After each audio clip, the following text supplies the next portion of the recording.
Now you must acquire a taste for freeform jazz.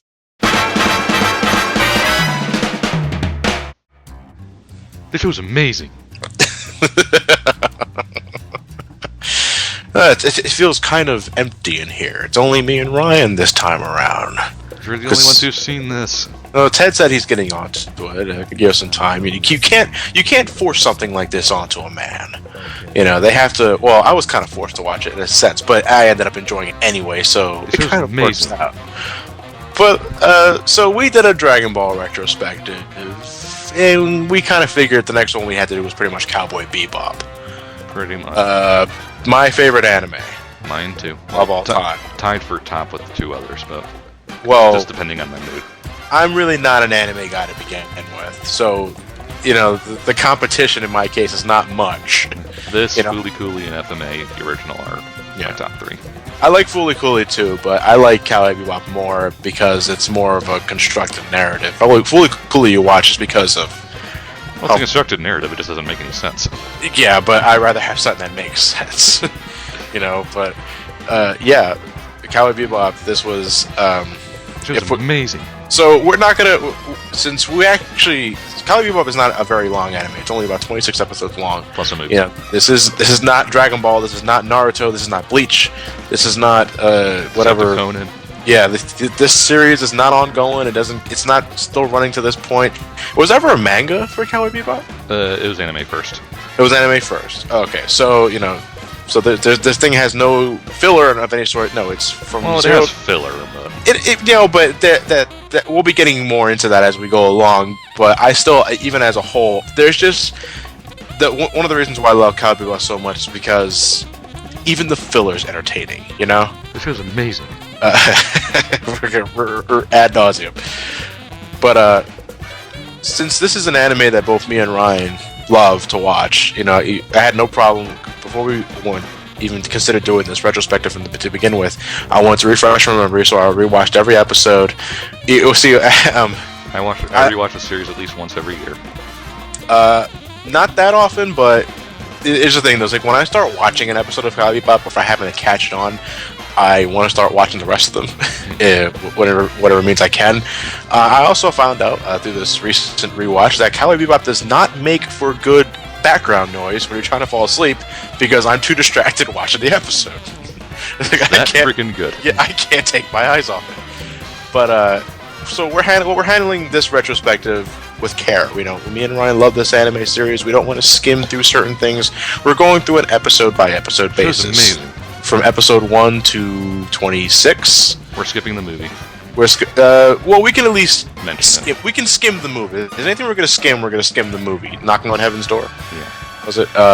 Because I have watched that about 3 times, I think. It's an alright movie. It's just... I like it. It's pretty much just a very long episode. Yeah. But that's pretty much the only thing we're going to be skimming across. What about the PS2 game? No, I never had any experience with the PS2 game. Did you? No. No? Oh, okay. Well, I wanted to, though, but I could never find it anywhere. I recall hearing some things about it. I thought, wasn't it Japan only kind of thing? I think so. Oh, well. I can do it because I really wanted it. I can probably do a quick wiki search on it later on, but... Well, actually, I can probably do it right now. Considering we're going to be going over, most likely, how we found the series in the first place. There was a Cowboy Bebop game in Japan for the PlayStation 1 in '98. That's when it was introduced. And there was a PlayStation 2 game, Suiko no Serenade, which was released in 2006. It was supposed to have an English version. Yeah, because I remember reading about it in magazines, like in 2004. Yeah, but it was canceled because of the Bandai Namco merger. Well, you know, that's when ultimately, I heard it wasn't very good, but still. Yeah, but still, you know, as a Cowboy Bebop fan, you want to have it for your collection. Yeah. You know, so you can say you have every episode, and you have the movie, and you have the games. But anyway, before we begin this retrospective, and I know you're a bigger Bebop fan than I am, you want to go and explain how you were introduced to this?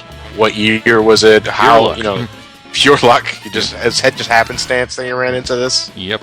Let's see. I believe it was summer of 2001, when I actually got a small TV, like smaller than my computer monitor TV. That's how small it was then. Damn. I was curious as to what Cartoon Network showed late at night.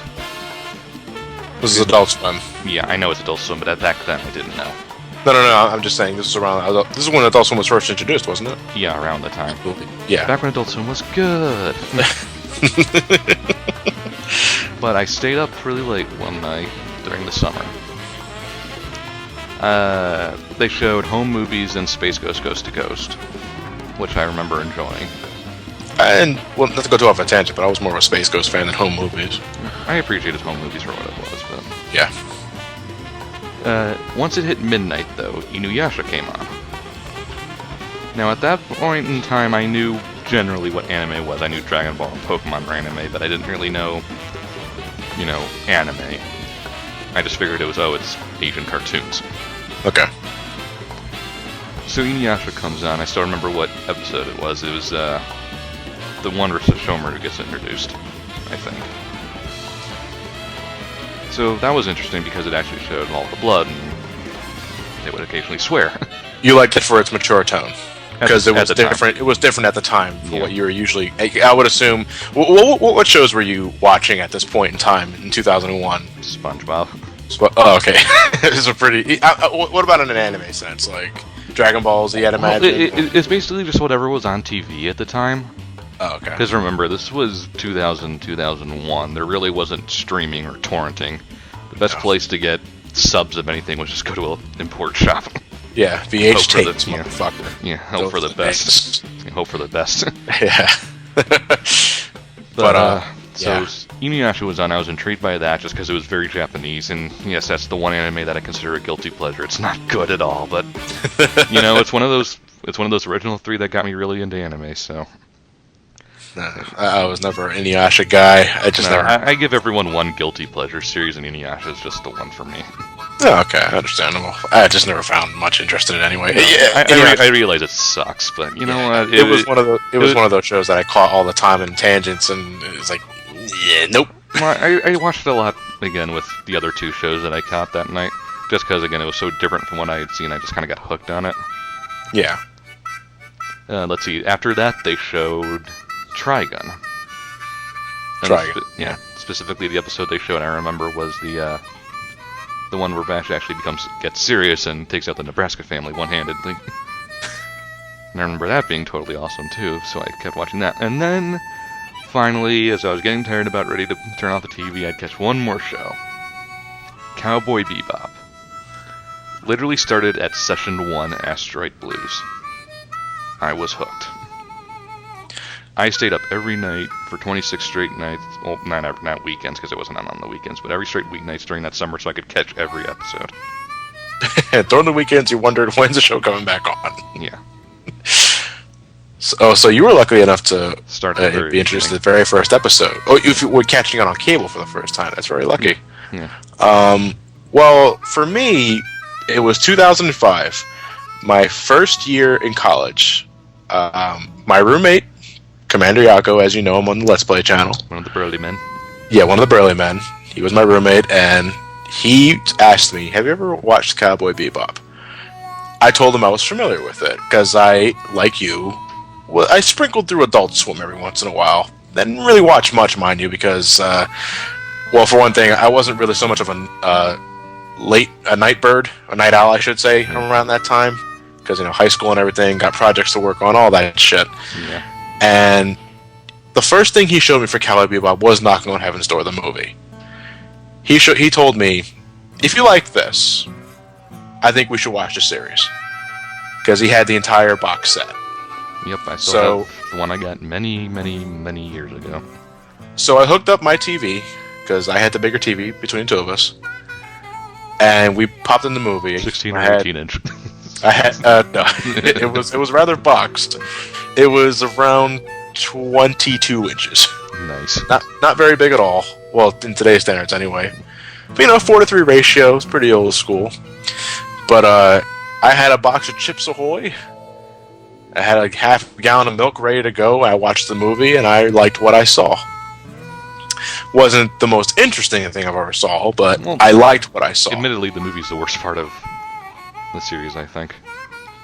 But at that point, I was already exposed to the likes of Dragon Ball Z. I was exposed to Sailor Moon, because I actually watched that show back then, Pokemon, all that stuff. So I liked what I saw. I told him, okay, let's start watching the series, and we marathoned it for that week. We watched about 5 to 6 episodes a day. Because I didn't want to. I told her I'm getting a little tired, and I don't want to watch anime when I'm tired. Otherwise, I won't appreciate what I'm watching. I'm that kind of person when it comes to doing that. And yeah, episode 1, Asteroid Blues, was. It was. There was just so many things it was doing correct for me. First off, it had very fluid animation, and I'm a sucker for that kind of thing. The animation's amazing. Yeah. I thought the characterization was interesting. I was already hooked to the relation. Sorry, go on. No, I was already hooked to the character relationship between Spike and Jet because they're bounty hunters, but they need to work together to get Woolongs to be able to sustain life in the Bebop. The whole. I'm making bell peppers and beef. It's like, there's no beef in here. It's all bell peppers. It is. So immediately you connect with them, saying, okay, these guys are a couple of broke assholes, but they need to work together, and I like that. And it also helps that Spike can kick some serious ass.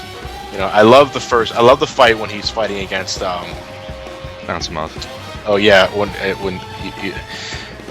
It's a great establishing point because earlier in the episode, you see the guy take the bloody eye. Yeah, and he wrecks shit up. He wrecks shit up because I wasn't exactly sure what bloody eye did.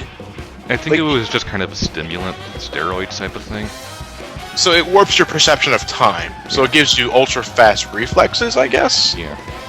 But so he wrecks shit up early on, and then even though he has the bloody eye when he encounters Spike still whips his ass.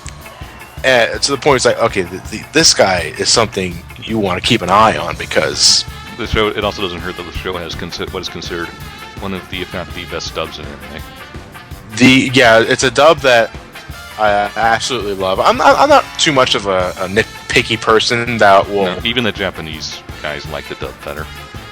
To me, I'm the kind of guy that I always give the English dub a chance when I'm watching an anime. I always give the English dub a chance, and if I don't like it, I switch to Japanese with subtitles. I'm not that kind of guy that says Japanese only subtitles because sometimes I don't like reading when I'm watching an anime. I'd rather just have the English voices tell me everything, and I'm glad to say that Bebop doesn't do that. Bebop, English dub, Stephen Bloom and We'll meet in March. they. Oh, by the way, Johnny. Bring your brave Fencer Musashi and see if he remembers that. Brave Fencer Musashi? Yeah. Yeah, because he wanted an alias in that game. Yeah. I'm trying to remember what it was. I think it was like Stephen J. something. But regardless, bring it and see if he remembers. Yeah, I can. Yeah, I can. I should do that. Thank you for reminding me of that. I should definitely do that. But so. I met one newbie last year. And finally, the one thing that really set it in stone for me to keep watching this was its soundtrack. Best soundtrack ever. This is my favorite anime soundtrack of all time. And I've gone and said that I get a kick out of, say like the Japanese soundtracks of Dragon Ball Z or Dragon Ball GT, but this one is something that I can just pop in and I can just, I can bust a move with this kind of shit playing. You got like the first musical piece that you get when you're hearing an action sequence with Spike and the guy that takes the bloody eye is called Rush. And damn, it is such a fantastic piece of music. Then you got like some other tracks like Bad Dog No Biscuits or Space Lion or the Real Folk Blues for that matter. Or the opening introduction, Tank. Jesus, it's like this is some seriously catchy shit. And it's amazing. Yeah, it is a very fantastic soundtrack, and everyone still considered Kana's best work. everyone who listens to commentaries here knows how much of a music nut I am, and how much it means to me when a game or some sort of medium has a really good soundtrack, whether it be incredibly atmospheric or just plain catchy. Bebop does both, and yeah, it's like it helps. It definitely helps. Yeah, Ghost in the Shell and Darker Than Black had their own catchy tunes, but nothing comes close to this from Yoko. I can't think of anything. I can't remember any. Again, I said earlier that my pool of animes that I've watched is rather small, but besides Japanese Dragon Ball Z, I can't really think of any other animes soundtrack that I've watched. I've watched Full Metal Alchemist the original has a pretty good soundtrack. I can't remember most of Full Metal Alchemist, except for maybe some of the child chanting that I think they kind of overused, to be perfectly honest. Well, you don't remember the military theme? No, I don't. The heavy drums and trumpets? No, I don't. I can't, honestly. Well, that's for another retrospective, because fun fact, actually, after we marathoned Bebop, we marathoned Full Metal Alchemist. And it's also amazing. It's okay. I marathoned these episodes like 1 through 50. Was it 3? They're in the original series. There's 50. It's either 51 or 52 plus. It's in the 50s. I know that, and we also watched Conqueror Shambhala, and but that was an anime I haven't revisited since. It was amazing because it didn't catch me like Bebop did. It's aged better than people say it has. Yeah. But so we have that. That's how I was introduced to Bebop, and to me, it's. I constantly joke to myself, my time spent in Teal, 2 years, was a gigantic waste of time in terms of education, because I pretty much wasted $24,000 to meet some of the best friends I ever had and to watch Cowboy Bebop. I constantly joke that with myself, but you know what? I'm glad, because I love Cowboy Bebop. I have every episode available to watch. It was amazing. But anyway, okay, so we've done reminiscing on how we first encountered Cowboy Bebop. Let's start going through episode basis. So episode 1, Asteroid Blues. This is where we're first introduced to Spike and Jet. Yes. In every title of an episode except for, I believe, 2 aren't actually named off of a song. I believe so. I have the well, I know the one with Pierrot isn't, because that's named after a Jean-Luc Godard film. Yeah, I recall reading something like that too. But I can't remember the other one. Asteroid Blues focuses on this substance called Bloody Eye, and this pretty much was the guy's name Solazan? Solazan, yeah. Solazan. He's pretty much a drug dealer who's trying to peddle his wares in Space Mexico. Yeah, in New Tijuana. Space Mexico. Space Mexico, there you go. And they're not trying very hard to hide it in this episode. No, I know. And accompanying him is the girl. The girl's name was Katerina, and she looks pregnant. And when really, and it shows off in the end of the episode that she's actually just the pregnancy is a front for hiding all the vials of Bloody Eye. But she legitimately wants to go to Mars. Was it Mars? It was Mars, yeah, because the episode takes place on Earth. No, it's not on Earth. No. It's not on Earth. It's Space Mexico. You're right. Yeah. It's not. I know it's not on Earth because it shows the Bebop leaving the warp gate as the episode. Right. And you can't get to Earth in Bebop through warp gate because of the accident. Yeah, I believe. And there's so many damn asteroids hovering over the vicinity. But yeah, okay. So she wants to go to Mars, and she thinks that with Solazan sells enough Bloody Eye, they'll make enough money to be able to go there comfortably. Thing is, though, now here's my thing: was Solazan, did he work for Vicious, or was Vicious on his tail? I think Vicious was on his tail. They never really explain it. Yeah. All they know is that all we know, I think it has something to do with the syndicate Spike used to work for. Yeah, and he has a bounty on his head, so that's what really matters. Yeah. So he has a bounty on his head. Spike and Jet want that bounty, so they go after him. Because they're only having bell peppers and beef. Yeah, and beef. Well, not even bell peppers and beef, just bell peppers. It is when you're poor. I gotta say though, Jet. I don't know. I don't. It's never established how good of a cook Jet is. No. You just know that he cooks. He's But, probably the only one who can cook. I'd eat it. There's one thing Cowboy Bebop does good, and it makes food look rather tasty. Use a flamethrower instead of a stove. I love that. Practicality. But that's for a different episode. But anyway, the episode as a whole does... It's a great introduction. Yeah, it does a good job introducing you to Spike and Jet and what they're capable of, what they is. want to do. Yeah. And it also starts a few running gags in the show as a whole. Bell as peppers and beef. Bell peppers and beef, and The three old men. the three old men who appear spontaneously everywhere in the damn series for different. I can't even sometimes tell are these the same three old Yeah, men? they're the same guys. Yeah. Did they just happen to be in space, Mexico, Earth, Yeah. the damn satellite area in space? Like, how are they doing that? They also sunk the Bismarck. And that's a very clever hidden joke because the plane they're actually flying is the one that sunk the Bismarck. Damn. Well, you gotta love attention to detail. Yeah. But it also introduced the recurring trend of the Bebop crew being unable to successfully catch the bounty. Yep, they only catch a bounty once in the entire series. By the end of the episode, the Salazar and Katarina are running towards the gate. running towards the gate, and they get shot down by the cops. Space cops. Yeah, the Green Lanterns. I wish. You keep saying that Katarina shoots Salazar because he's ODing on Bloody Eye, and he can't focus because Spike just gave him the ass whooping of his life. Yeah. Well, and there's no hope anyway. Yeah, she knows that they're not getting out of this, so she shoots Salazar in the head, and the police decimate the craft with bullets. As I always thought that was rather harsh, but as far as they know, that guy is extremely armed and dangerous, and he already committed tons of murder at that point. But yeah, they don't get the bounty, and just another day for Spike and Jet, I guess. The only other scene in particular that's noteworthy is when he goes to see the Indian chief Sitting Bull.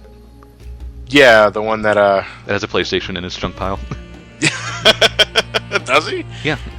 In his junk pile, if you look carefully, there's a PlayStation. Is that where he gets all his predictions from? No, but it's a fairly important scene because you realize that Spike is oddly spiritual, yet he doesn't believe it. No, but it also helps that everything the Indian guy says does come to fruition at some point or another. Yeah. Should convert to Indian. Yeah. Or Native American. I'm not sure what religion they're going through, but it doesn't matter. Well, that was a good start.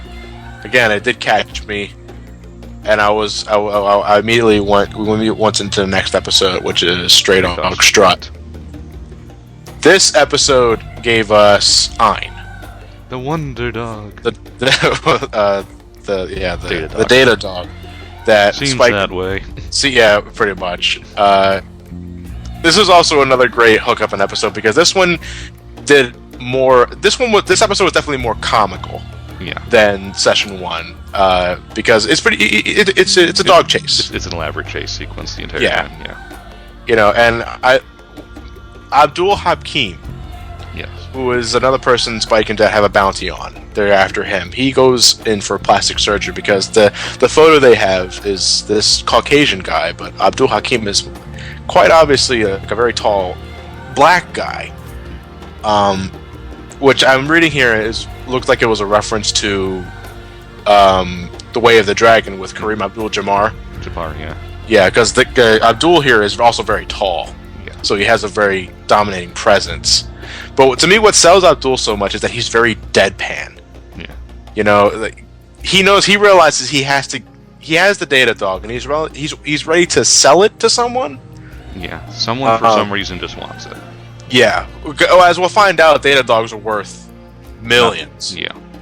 But Spike and Jet never find that out. Yeah. But Abdul is here to sell the dog. He loses the dog because Ein's the Data Dog. But he switches it up for another Corgi, I think it is. Yeah. Corgi. And Data Dogs are implied to be very intelligent. Yes. Well, smarter than your average dog, anyway. And the whole episode is just a wild goose chase, a wild dog chase, if you want to be more more on subject. But I love it because, again, it did a lot for me, because again, I loved how Asteroid Blues gave me the action part of Bebop. Now it also shows me that it can also make me laugh. You know, I love the sequence where Abdul is hijacking the car in the wedding. Yeah. Excuse me, sir. Bam! He just punches him, clocks him right in the fucking face Terrible. with no emotional reaction. I love that. You know. And then now there's the chase in between that where it's Dog, Abdul, Spike, car, Jet. I also love the two dog catchers. Seems that way. Yeah. I also like the little exchange. It's like they activate the dog whistling thing, and it's like all right, it's like I knew that. I was just testing you.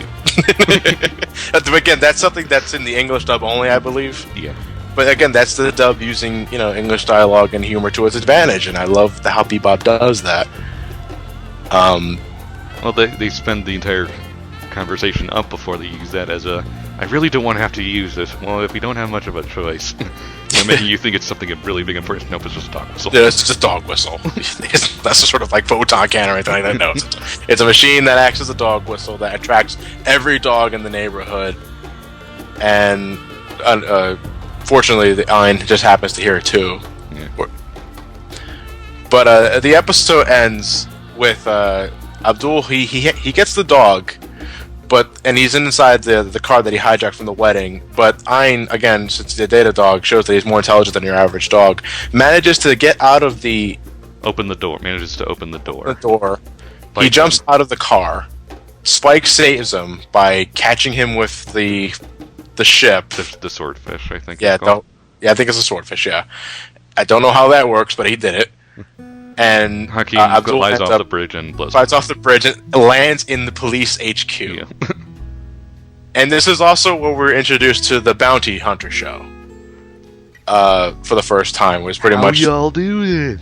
It's pretty much Spike's and Jet's way of finding out what's the highest bounty of that particular week, I guess. I'm not sure if it was ever a daily show or... They never explain. No, but I love how they introduced, like, Abdul had a flashy way of turning himself in last night because he crashed right in front of the police HQ. Again, that's visual humor that I like, and it just did a fantastic job just hooking me into the rest of the show. But overall, as an episode as a whole, it was really enjoyable. And we got Ein now added to the Bebop crew. Something Spike doesn't like because he says he hates dogs. There are three things he hates in this world: dogs, kids, and women. Women. Well, we got one of them so far.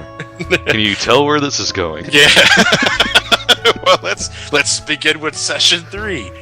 Honky Tonk Woman. This is where we're introduced to Faye. Yeah, and this is where the plot really starts to.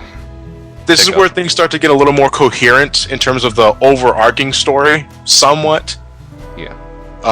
Not much, because this one really just is a means to get Faye into the Bebop crew.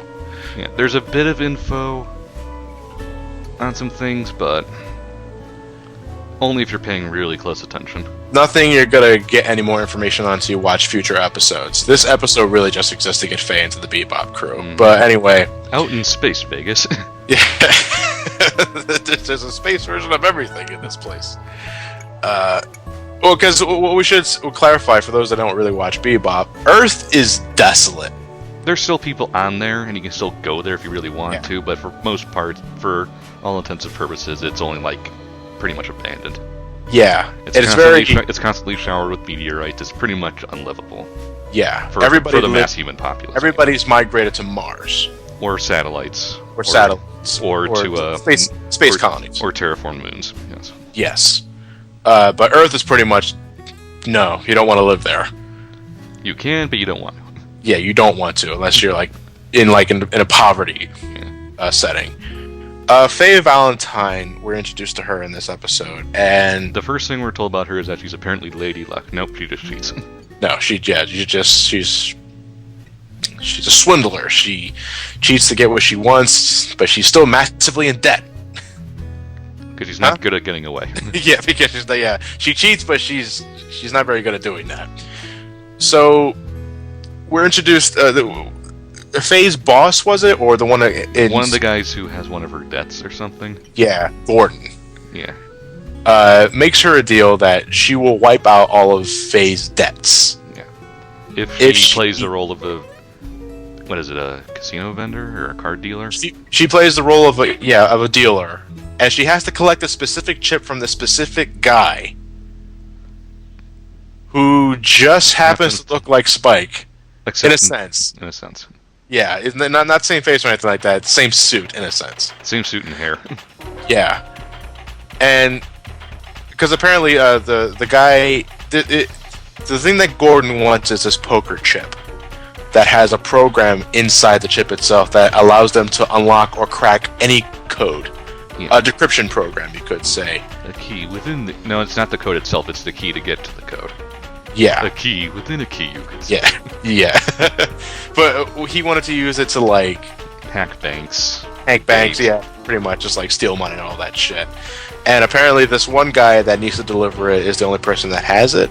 Yeah. So there's, like, some sort of setup here where the guy gives the chip to Faye, Faye delivers it to Gordon, Gordon gets what he wants.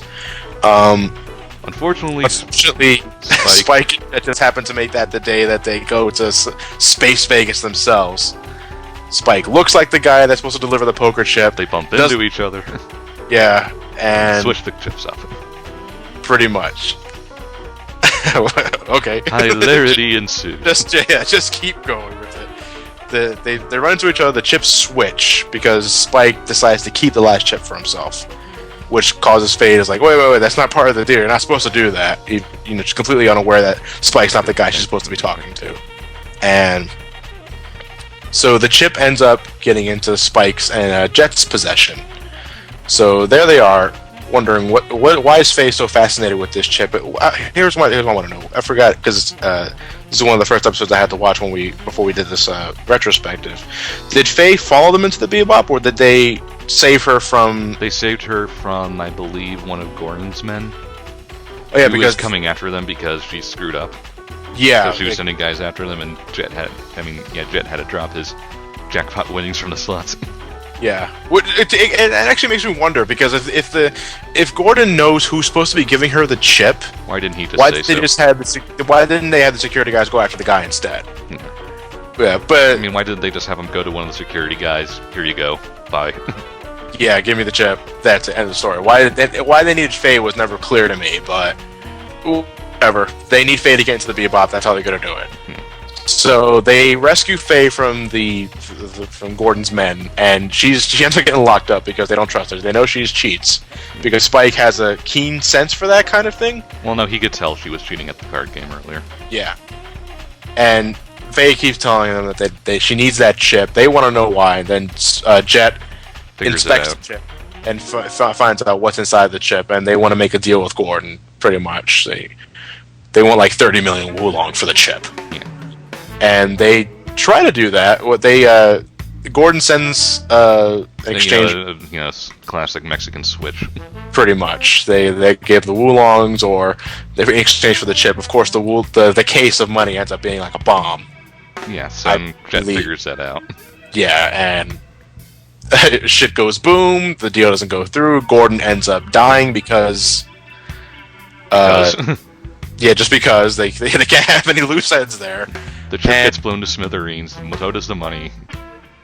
Yeah. And nothing gets accomplished. Nothing gets accomplished at all. We're just introduced to Faye. That's about it. So catch that, we have 2 of the 3 things Spike hates most on the ship now. Yes. But, wait, I'm trying to remember. Faye didn't join Bebop at this point, though. No, she comes and goes for a while. Yeah, she leaves at the end of the episode, but she will come back. Yeah. But this is pretty much an episode just to introduce Faye herself, and that, she's a sassy bitch who cheats. Mm-hmm. But we'll be getting more on her later on. For the next episode we have is Gateway Shuffle. Space Pita. This episode was a bit bizarre for me. This one's kind of fillery, and it comes out of fucking nowhere. Yeah. But this leads into something. This leads into one of my only issues with Bebop, in a sense. where sometimes you want to get the conclusion to an arc or a particular arc, and then sometimes the anime completely shifts fields here. It's like, before we get some more closure on that, filler. A plot that has nothing to do with anything in the long run, and you're entertained. Maybe amusing, but yeah, you're entertained, but at the same time, it didn't really do anything. Mm-hmm. Gateway Shuffle, I think, is the first one to do that. Mm-hmm. Because by the time we got to, we had Asteroid Blues and we had Stray Dog Strut, but those are just setup episodes. Those are setup episodes, but at that point, we don't know exactly how everything works in the Bebop world, or universe, I should say. It's in space. But those two episodes do a just fine job of that. Yeah, but by Gateway Shuffle, we have Faye. We want to know more about her, but we don't just yet. She's just kind of here in this episode. Instead, we have Space PETA. And what do you think? I mean, I like the episode. We actually see them doing some actual work. Such as when they're at the restaurant and scoping out the scene and getting the information. We see them actually doing some work. The episode begins with them on the hunt for what was the old lady's name? Maria Murdoch. Yeah. And she's pretty much the head of Space PETA. And all of her our associates, they call her Mom. Yeah. Pretty much. Either that, they're like brainwashed. That's what I think about. He has the same hair. That's what I thought about too, was Futurama. And I wouldn't be surprised if it was someone related. For the sake of a relation, whatever. Just call her Mom. No. But she's making a virus, the monkey business retro virus, which can revert human beings into primitive monkeys, in a sense. But is that why she has the large bounty in her head? No, I think it's just because she's an international terrorist and an eco-terrorist. Yeah, an eco-terrorist. Yeah. And at this point, the ISSP, which is the police station, put the bounty on her head so they could get the virus without causing any suspicion. Yeah. This is actually where we're first introduced to the ISSP, aren't we? Off the top of my head, I can't. They were not in. Was it the ISSP that shot down? Yeah. The craft in the first episode. All right. Yeah, we know they exist. We don't really know anything about them. Yeah, but we get a little more info on them in this episode. And we know that Jed used to work for them. Yes, that's also something we're introduced to. That Jed used to work for the ISSP before he became a bounty hunter. But other than that, though, the episode in itself is still rather basic in terms of Bebop. They got a bounty on this woman's head, and the episode is trying to capture her, while at the same time trying to thwart this rather serious accident that could occur if the monkey business virus goes viral, I should say. Mm-hmm. And here's my thing. I recall, because it's not one episode I go back to that often, honestly, and one that I have a hard time remembering because the episode in itself didn't leave much of a huge impression on me. But did she use the virus on her children as test subjects? No, on one of them who was being, I guess, rude or something. Disobedient. Yeah. And so we know that the virus actually does work, but in the end, they get away, but the monkey business breaks open on them in their ship. Yeah. So, yeah, fate worse than death, you could say. And once again, they don't get the bounty.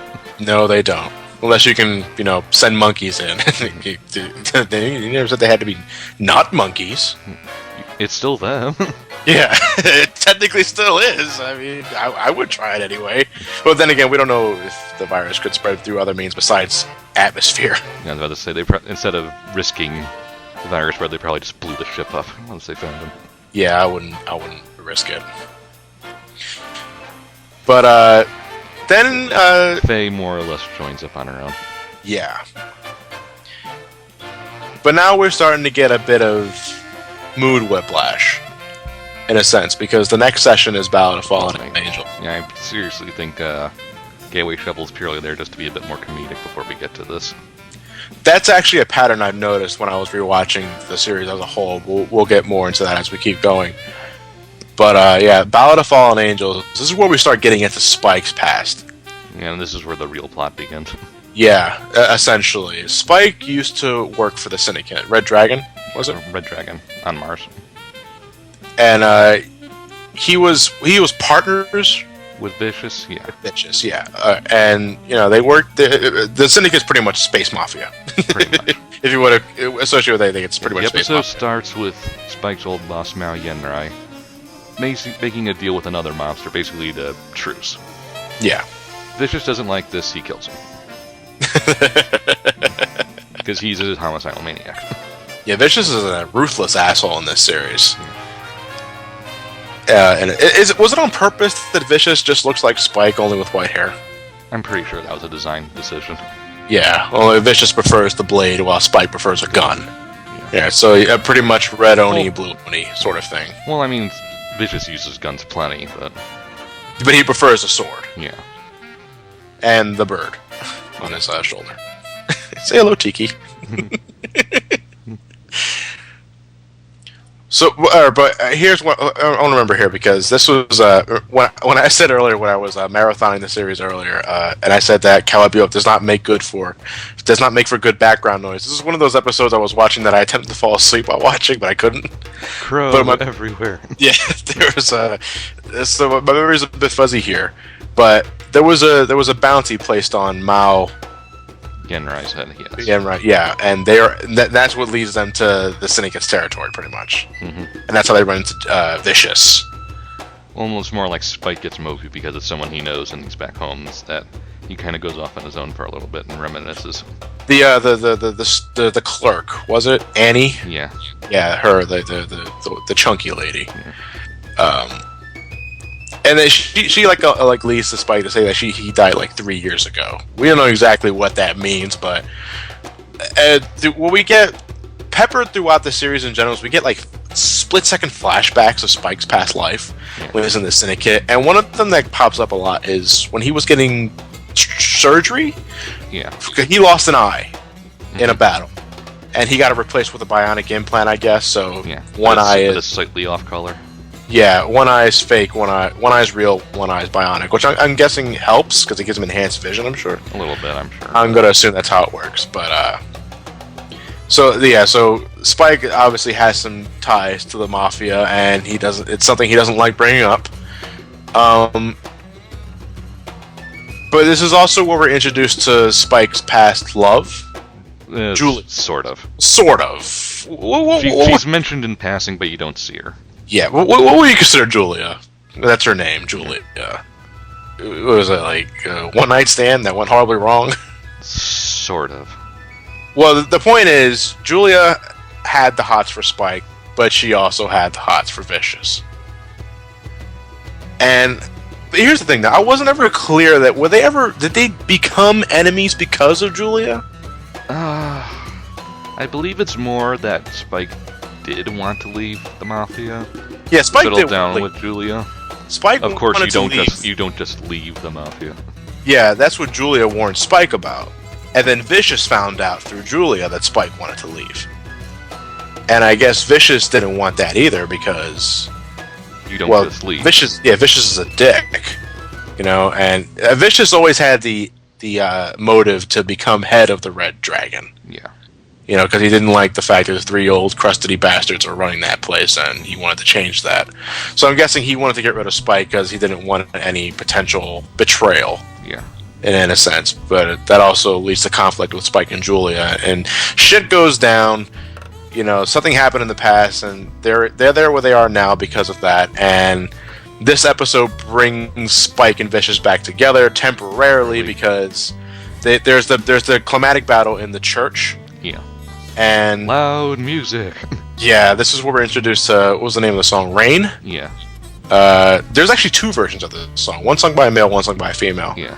I think the male version's in the soundtrack. Mm-hmm. The female version's what plays during the actual show itself. Yeah. I'm not sure which one I like most, but that's not the point. And it ends with Spike falling through the cathedral, through the window. Surviving somehow. He got stabbed. Yeah. He got impaled by Vicious' sword, but he took out all of Vicious's men first, but... Yeah. But he also left grenades, though, didn't he? Yeah. Like, as he was falling down, he shows, like, grenade pins, I believe. Yeah. And the cathedral blows up, but of course Vicious survives that. Of course. Yeah, you're not going to get rid of him that Nobody, he's not dead yet. No, not yet.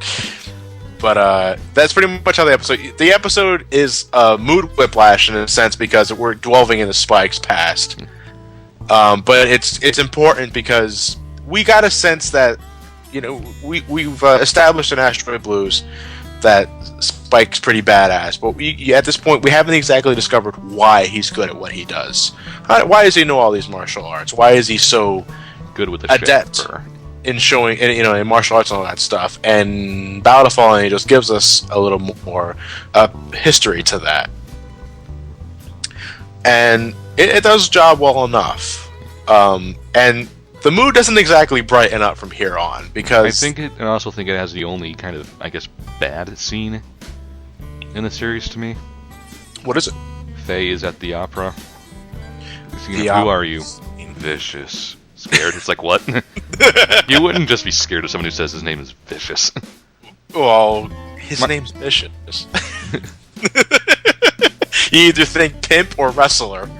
You're not exactly sure what, but... Yeah, that was actually one thing that did bother me, because Faye seems to know Vicious, or at least be familiar with him. Yeah, I don't get Which makes me think that Faye had some ties to the Red Dragon, or at least the Syndicate entirely, but she doesn't. No. But they never explain that. No. It's one of my down points with Faye's character arc in general. Yeah, but it's just... I'm just going to assume she doesn't like the name Vicious. And that's why she got a reaction like that. Yeah. But like I said earlier, the mood doesn't exactly lighten up, because the next episode after Battle of Fallen Angels is Sympathy for the Devil. I believe which is based off of an old sci-fi story of some kind. I can't remember. Let me see if they actually say what it is in the references.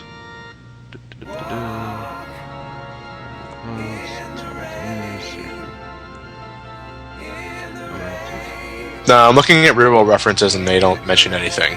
No, I know it's based off an old sci-fi story, though. All I know is the song name is based off to "Sympathy for the Devil" by the Rolling Stones. Yeah, I know that's what the title. That's one of the more obvious ones.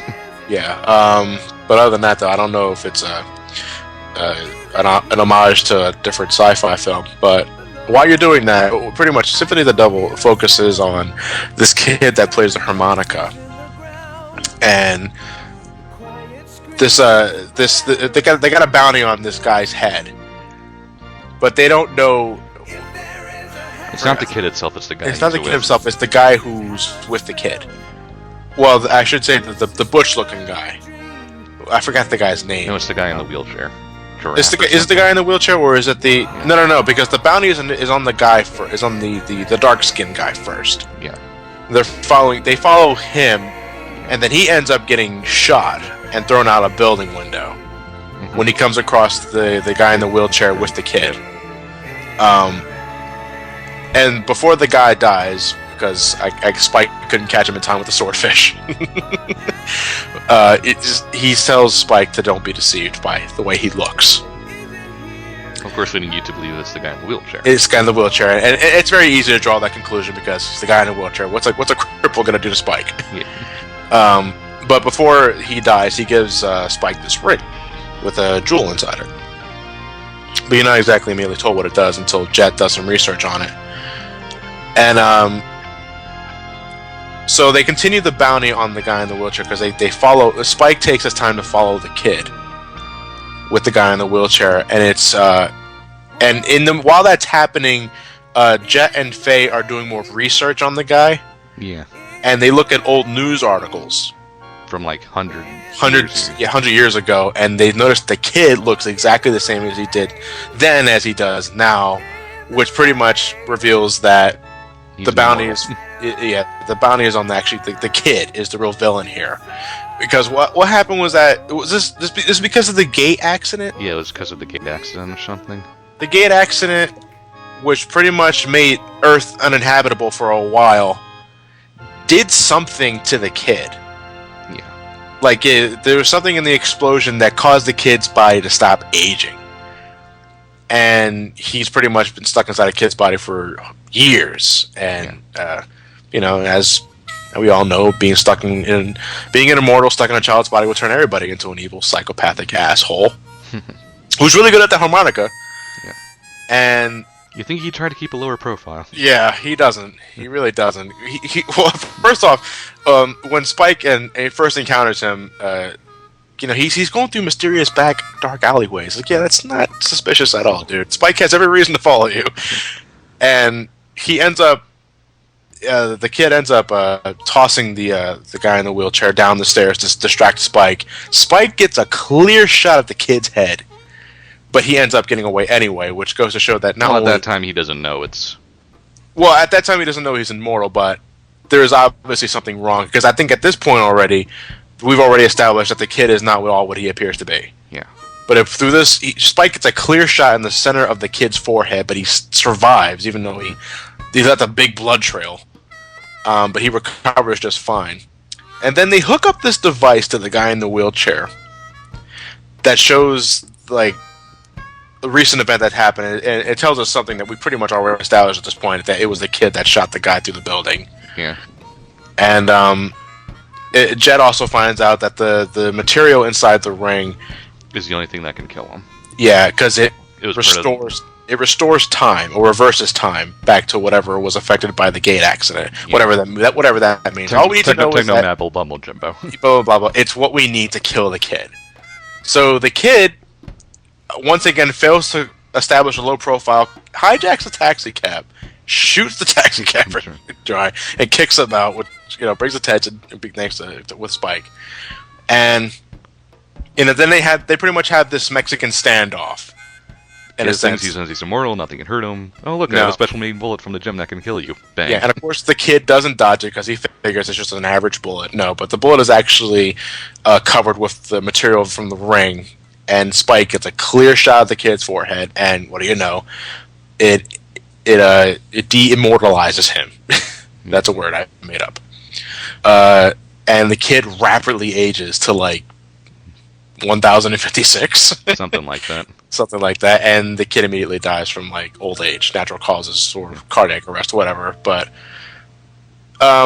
it's an episode that doesn't do anything in terms of the overarching story, but it's one of those episodes that have its own set story that has a beginning, middle, and end. Mm-hmm. And that's something I think Bebop does well when it does it really well. For the sake of having a rather serious story, because I do like the episode as a whole in general. Yeah, it's very interesting. Very creepy. Yeah, the kid is very creepy, especially in that the image where he is the swordfish. He uses the swordfish to blow up the taxi cab, the taxi cab careens off the road and it detonates. Yeah, and he just walks out of the flames. He just walks out of it, and I'm getting Final Fantasy VII flashbacks. But yeah, but it was a good establishing shot, and I think that it works really well for establishing that this kid is fucked up.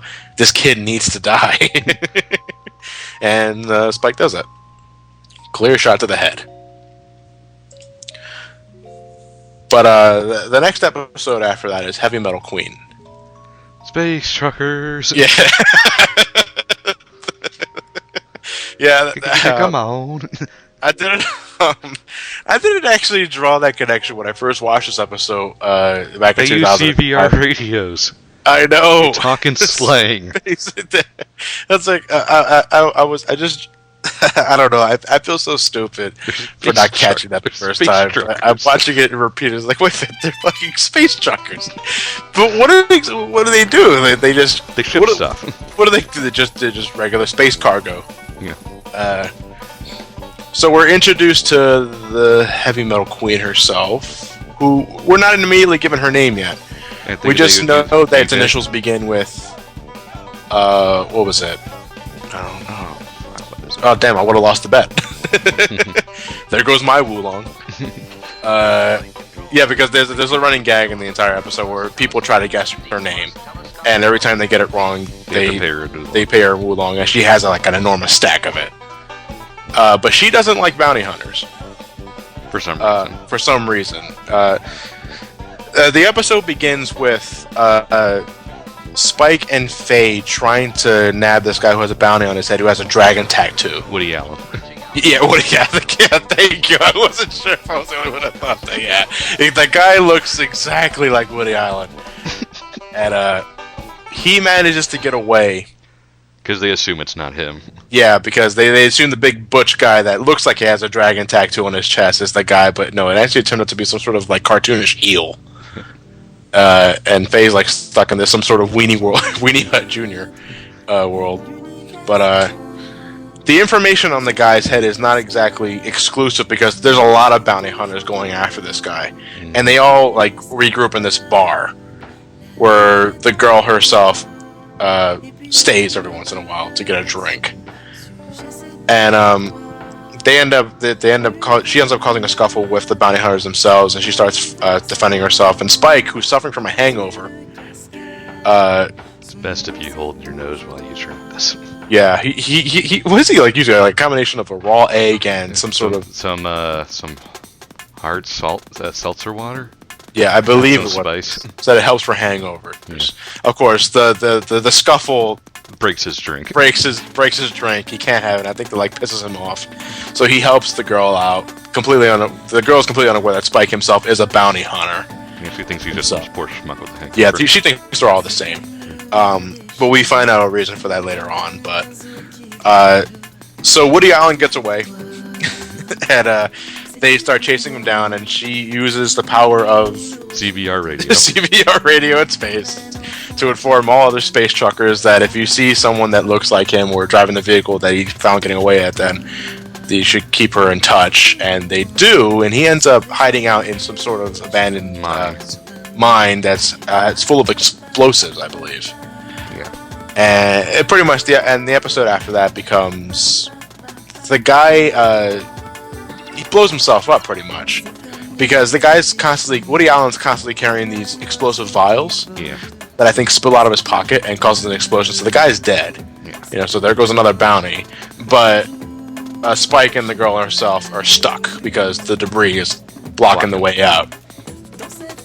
So they hook up an explosion to the swordfish. Yeah, and they have to they attach it to a cargo they attach it to a escape pod. Yeah. Because it's her, Spike, and Faye that are trapped inside the mine itself. Yeah.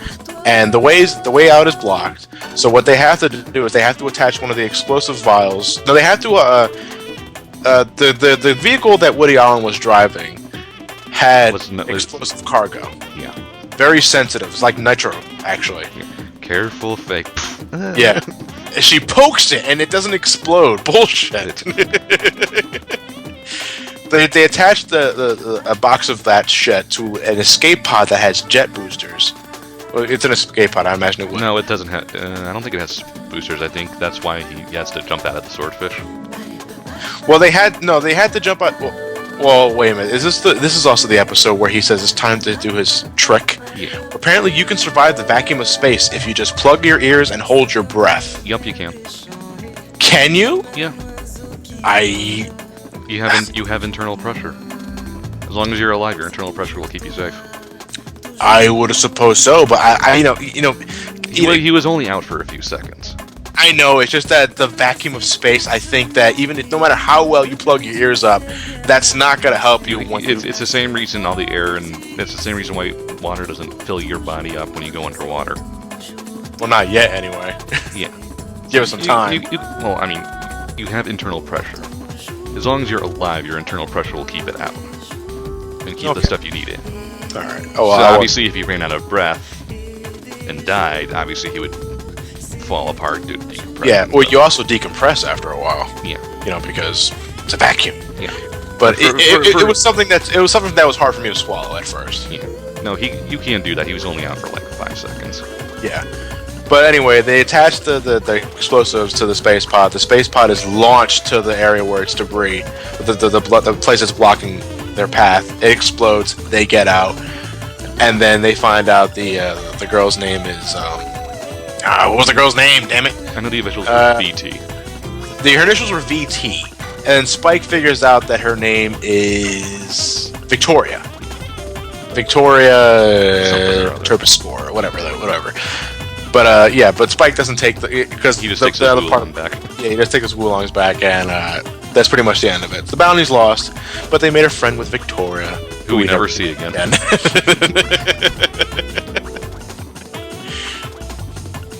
Again, another episode that has its own overarching story that has nothing to do with the main plot overall, but it was still enjoyable regardless. Mostly for Woody Allen. Yeah, mostly for Space Woody Allen. Alright, hold on. I'm gonna have if only you're a manic depressant.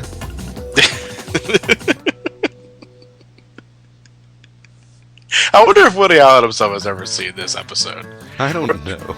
Maybe someone has brought it to his attention. You never know. The power of the internet. Someone went to Woody Allen's Twitter. Yeah. They say, "Hey, you're in Cowboy Bebop." I am.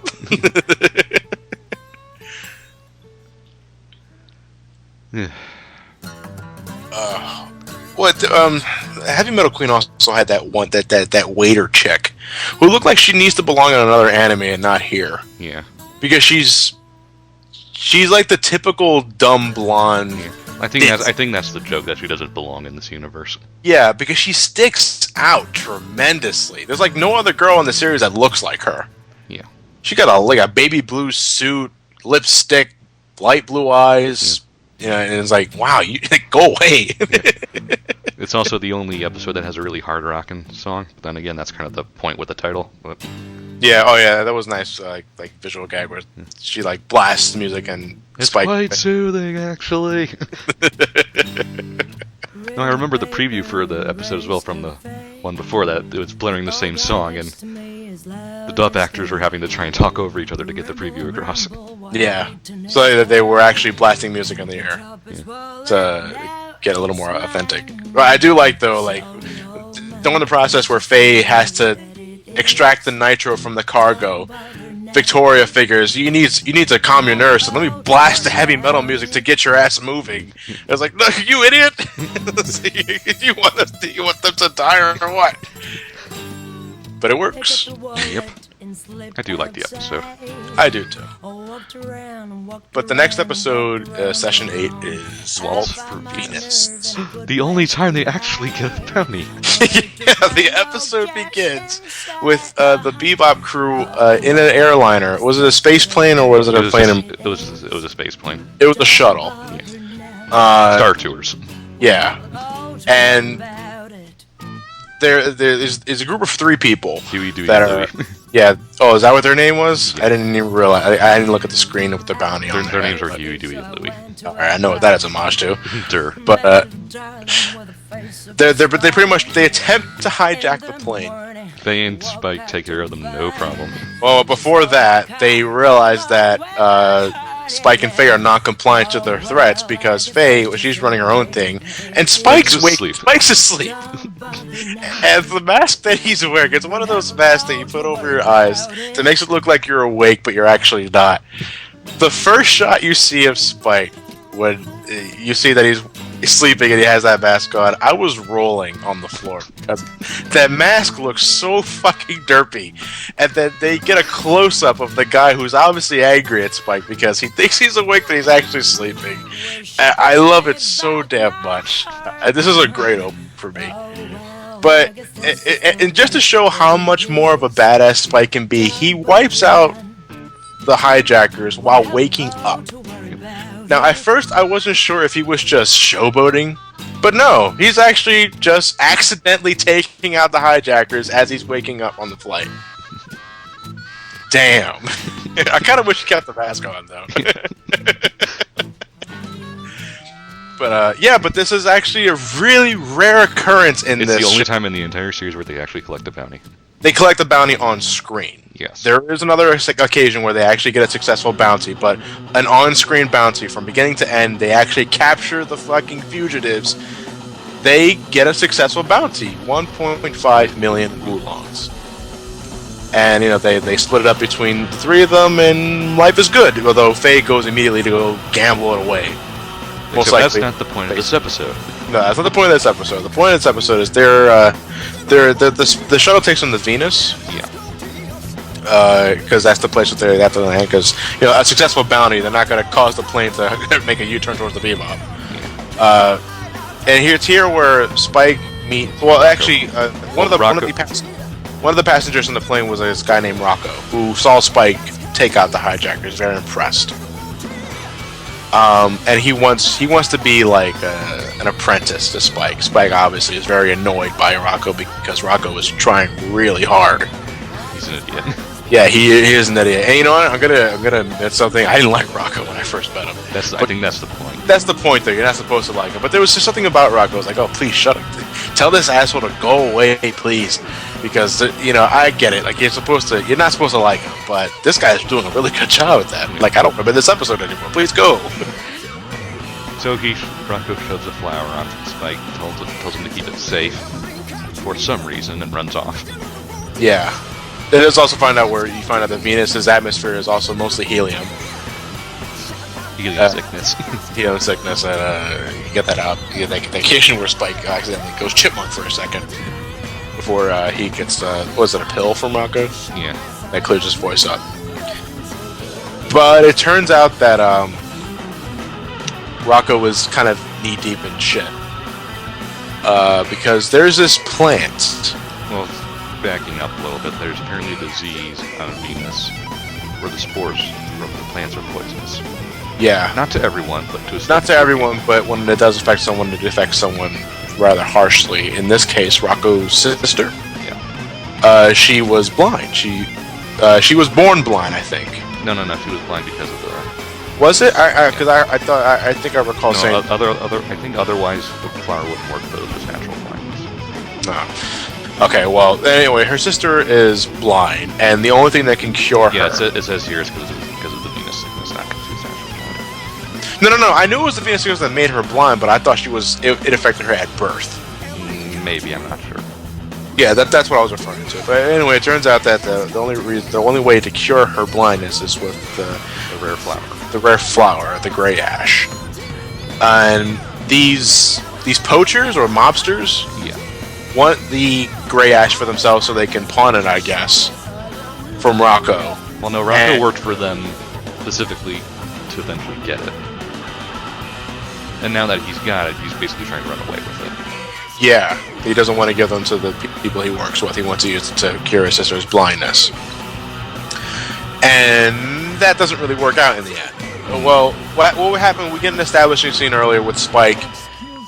He goes into Rocco's house where we meet his sister, who, despite being blind, knows where everything's at. That is very fast. I'm gonna assume blindness back in the Cowboy Bebop thing is not exactly like blindness. Maybe she's like Daredevil. I don't know. Maybe she can see through sound. Well, you have ways of adapting. I'd imagine you would. I think this. I'm sounding completely ignorant on this because I'm not blind myself, so I don't know how it works. As long as you don't move stuff where it's not supposed to be, you can pretty much remember where things are. You work out a routine. Yeah. Because we get an opening of her. She's pointing a gun at Spike. The blind chick. She knows where the door is. Okay, but it's odd because she's pointing a gun and she's threatening Spike. I'm just gonna assume it's a fake bluff, because how the hell are you gonna hit? How the hell is a blind person with a gun gonna get a clear shot at? So you need sight for that, So that's why I always figured maybe she's like Daredevil. She just knew where the door was. Yeah. But, we find out, we get more character background of Rocco, what exactly he's doing, why he's doing what he's doing. And Spike discovers something in the music box that his sister lends to him. He's like these little seeds. It's seeds for the plant, but it's hard to grow. It's very hard to grow. And it's also very convenient, as we'll get to later. Rocco he's forced to meet up with some people.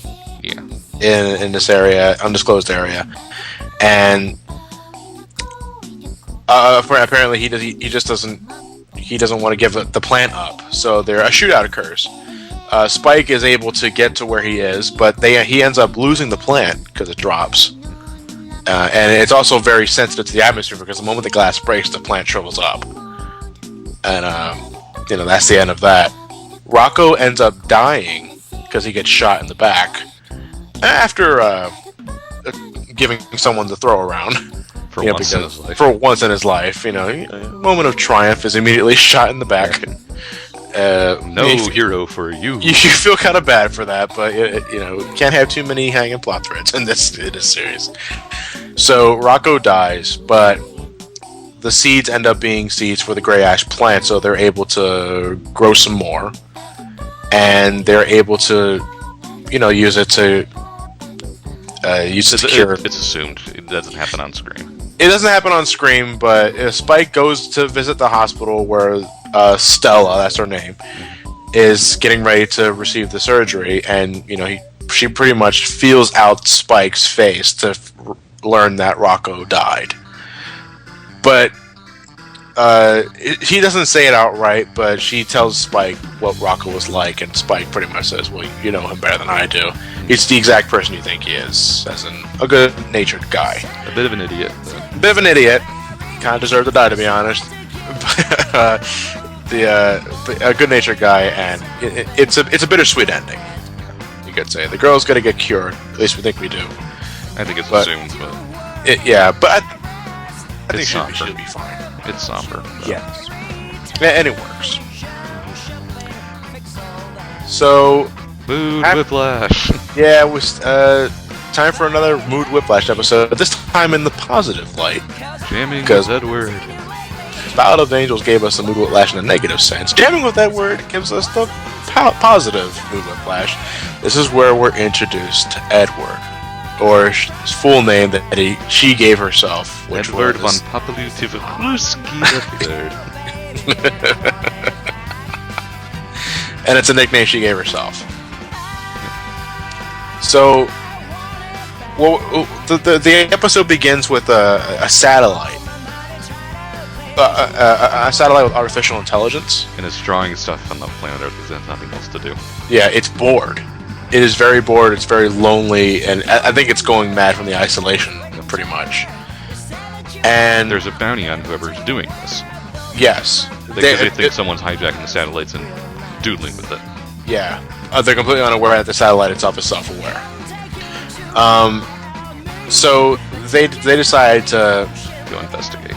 They investigate, and they pretty much have to trace down hackers, and they find out that the only most one capable of doing this would be Radical Edward, which is what he's known on the what is he known on the internet, I guess, or cyberspace, I should say.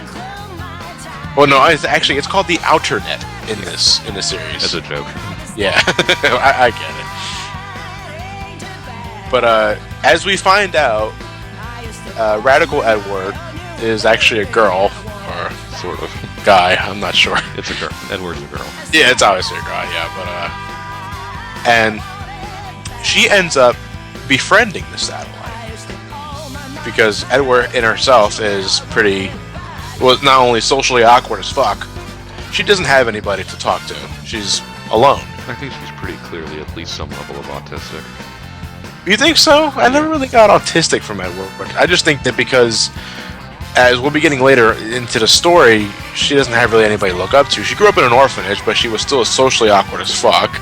And she pretty much left the orphanage. Well, no, she's incredibly talented at what she does, but she can't do anything else. That's kind of where I get the autism thing, because they can be very focused on what they like. What but they suck like, at they can do, yeah, but they just kind of suck at everything else, and that they're just very awkward with everything else. Okay, well, I never really got autism, but I can see what you mean. Not like super low functioning. But No. You're talking about the medical definition of autism. Yeah, high functioning ones. And Edward befriends the artificial intelligence in the satellite. He calls them MPU. Yeah. It's like That's it's a play. A stuffy name. Yeah. We'll call you MP. Well, they didn't really classify what the M meant. No. Okay, so it's just a play on CPU. Yeah. So the CPU, or MPU, describes to Ed that while he was back in the days of old, Or the gate. before the gate incident, he used to see people in Earth draw all these sorts of doodles, and he was always fascinated by that kind of stuff. So he decided to replicate that with satellite lasers. Because he has nothing else to do.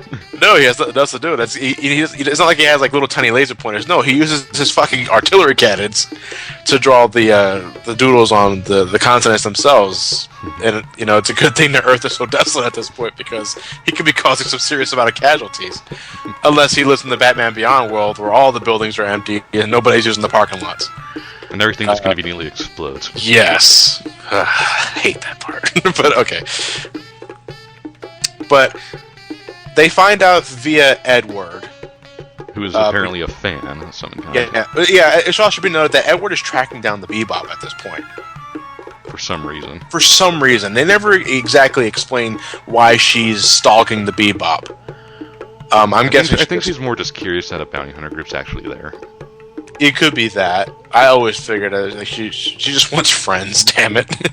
And she's heard of Bebop before because maybe bounty's gone wrong in the past, I'm not sure. But, hey, look, other misfits.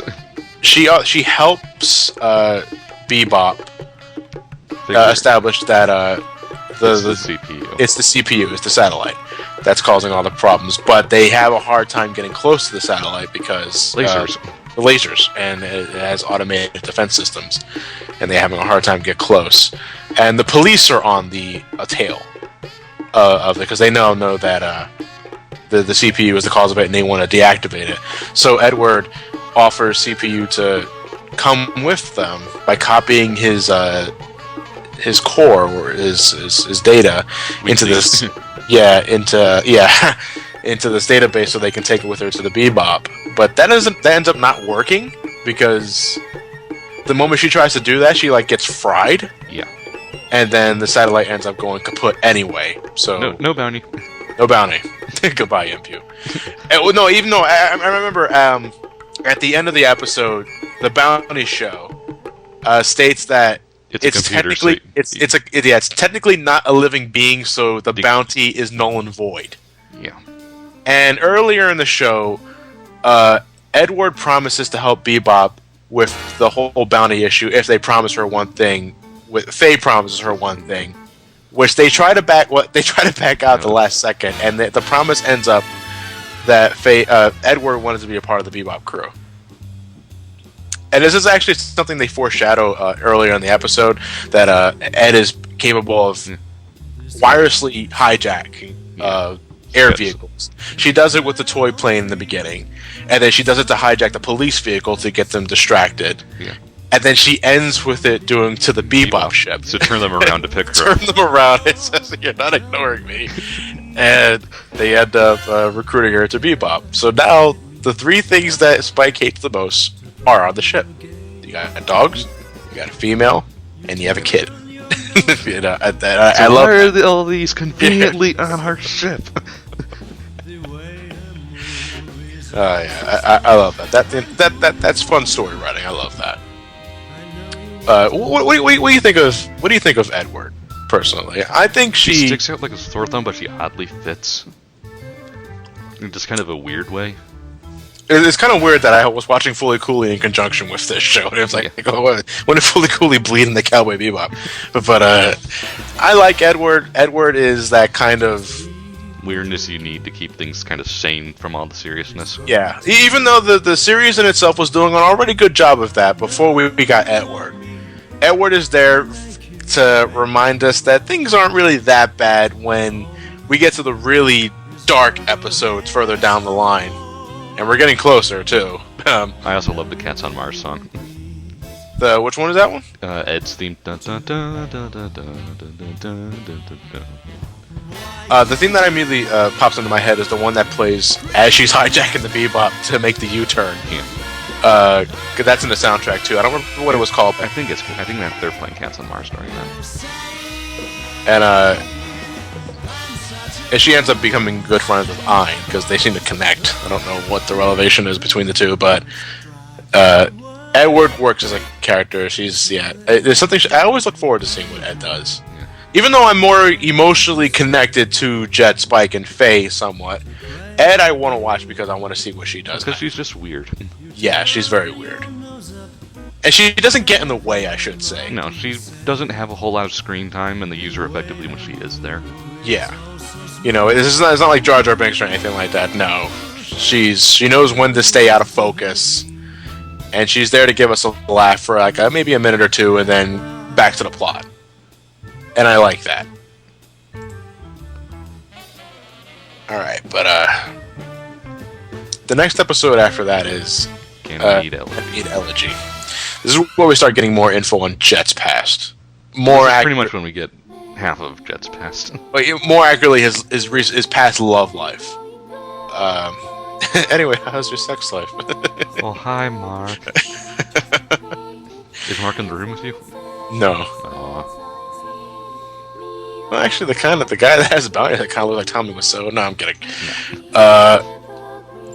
The episode begins with Jet looking at this old pocket watch that he had, and I don't know what exactly triggers them going back. It's Earth that they're going back to. Ganymede. It's Ganymede. Ganymede is a moon of Saturn, I think. Yeah, Ganymede, Cash. I'm doing quick plot synopsis. Yeah, it doesn't. I'm gonna say okay. If it's on Earth, that's not. It's not on Earth. I know it's that much. The love of Jet's life back in the day, because they were. I don't think they ever married. They were just a couple. Yeah. Back when Jet was part of the ISSP, and before he lost his arm. But we won't be getting more info on that until later on. But she left him. And for some reason, because we will find out later, but she's tied up with the bounty of the day. Yeah. Basically, they figure this out, and Jet tells him, back off for one day, let me figure this out. Yeah. And Jet visits her because she left Jet, but she never explained why. And Jet wants to find out why. And she doesn't immediately answer at first. You know, because first off, she's like shocked that Jet's even there to begin with, and she just doesn't want to mention that. Yeah, she just doesn't want to deal with it. Also, doesn't help that she's dating the bounty of the day. Yeah, that Lisa's main squeeze is Rint, who's like 10 years younger than she is. Yeah, and he has a bounty on his head, and that just makes things more complicated because Spike wants the bounty, but Jet doesn't want to immediately pursue them because of his past connections with Elisa. This is actually a pretty basic episode. It's pretty straightforward, because it turns into they need the bounty, but he doesn't want exactly to get her involved. Yeah, but as much as she hurt him, he still has feelings towards her. Yeah, and he kind of wants the answers to why she left her in the first place. It's kind of egging him on. It's kind of like nudging at him, and he wants to find the answer why. But anyway, Rint and Elisa end up running away from the cops, or there's just Spike? I think it's both. I think it's both the cops and Spike, and because Spike says, "Screw this, I'm taking the bounty." Yeah, and Jet pursues, and Jet tells Spike he let him handle it. This is something he has to do. Spike doesn't negotiate. He's like, yeah, he's not sure if he's gonna let her go. And by that point, Spike doesn't really care because he realizes it's something Jet has to do. And it's here that we find out that Lisa left Jet because we find out that Jet was controlling, a bit of a control freak back in his past life, and she felt really sheltered, and she didn't like that. She wanted to live. Well, she didn't get to decide anything. Yeah, and admittedly, that probably drive me nuts too. But my answer wouldn't be to marry a guy that has a bounty on his head. Well, I think they got together before that happened. But what was the reason why he had the bounty on his head in the first place? I think he killed one and killed a guy in self-defense or something. Yeah, as I recall, the episode begins with him in a scuffle with someone, and he shoots someone. Yeah, and that's why. Okay, yeah. But, yeah, it turns out we get a little more character for Jet. He was pretty much of a control freak. In a relationship, anyway. He's overprotective, I should say. He kind of is of the crew as well. Yeah. But not to an extent as he was in the past, or at least what he was implied to be in the past, anyway. Because Jet is the one you relate to as the sane man type. Yeah. You can relate to Spike in a sense, but Jet is the one you're supposed to connect with. And I do. And, I like this episode because it shows that, Jet gets some clearance on past events. He realizes that, I shouldn't have been so much overbearing boyfriend as back then than I should have been. And at this point, though, in this time in the story, I think Jet has already matured since then. Yeah, and I think he just doesn't care anymore. He just kind of wanted to know why for closure. Yeah, and he does. And I think he matures just a little more because of that. Even though it didn't really mean anything in the long run. It's just something that was egging him and he needed to know why. He finds out why. Okay, let's move on. Story of life. Yeah. Again, this is the reason why you can connect.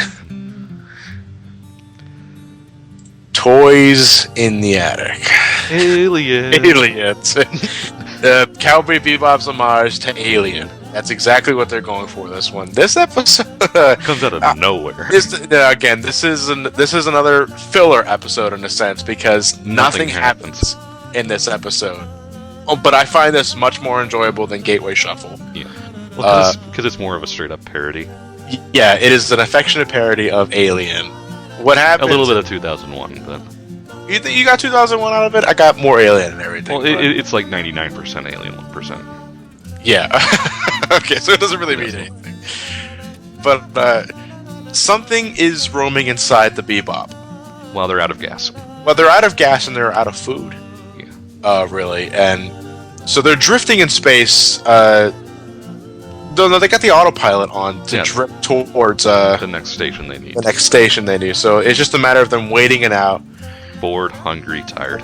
Yeah, so and this unfortunately happens to them every once in a while, and having a string of unsuccessful bounties will do that to you. And so Spike remembers they have a back fridge.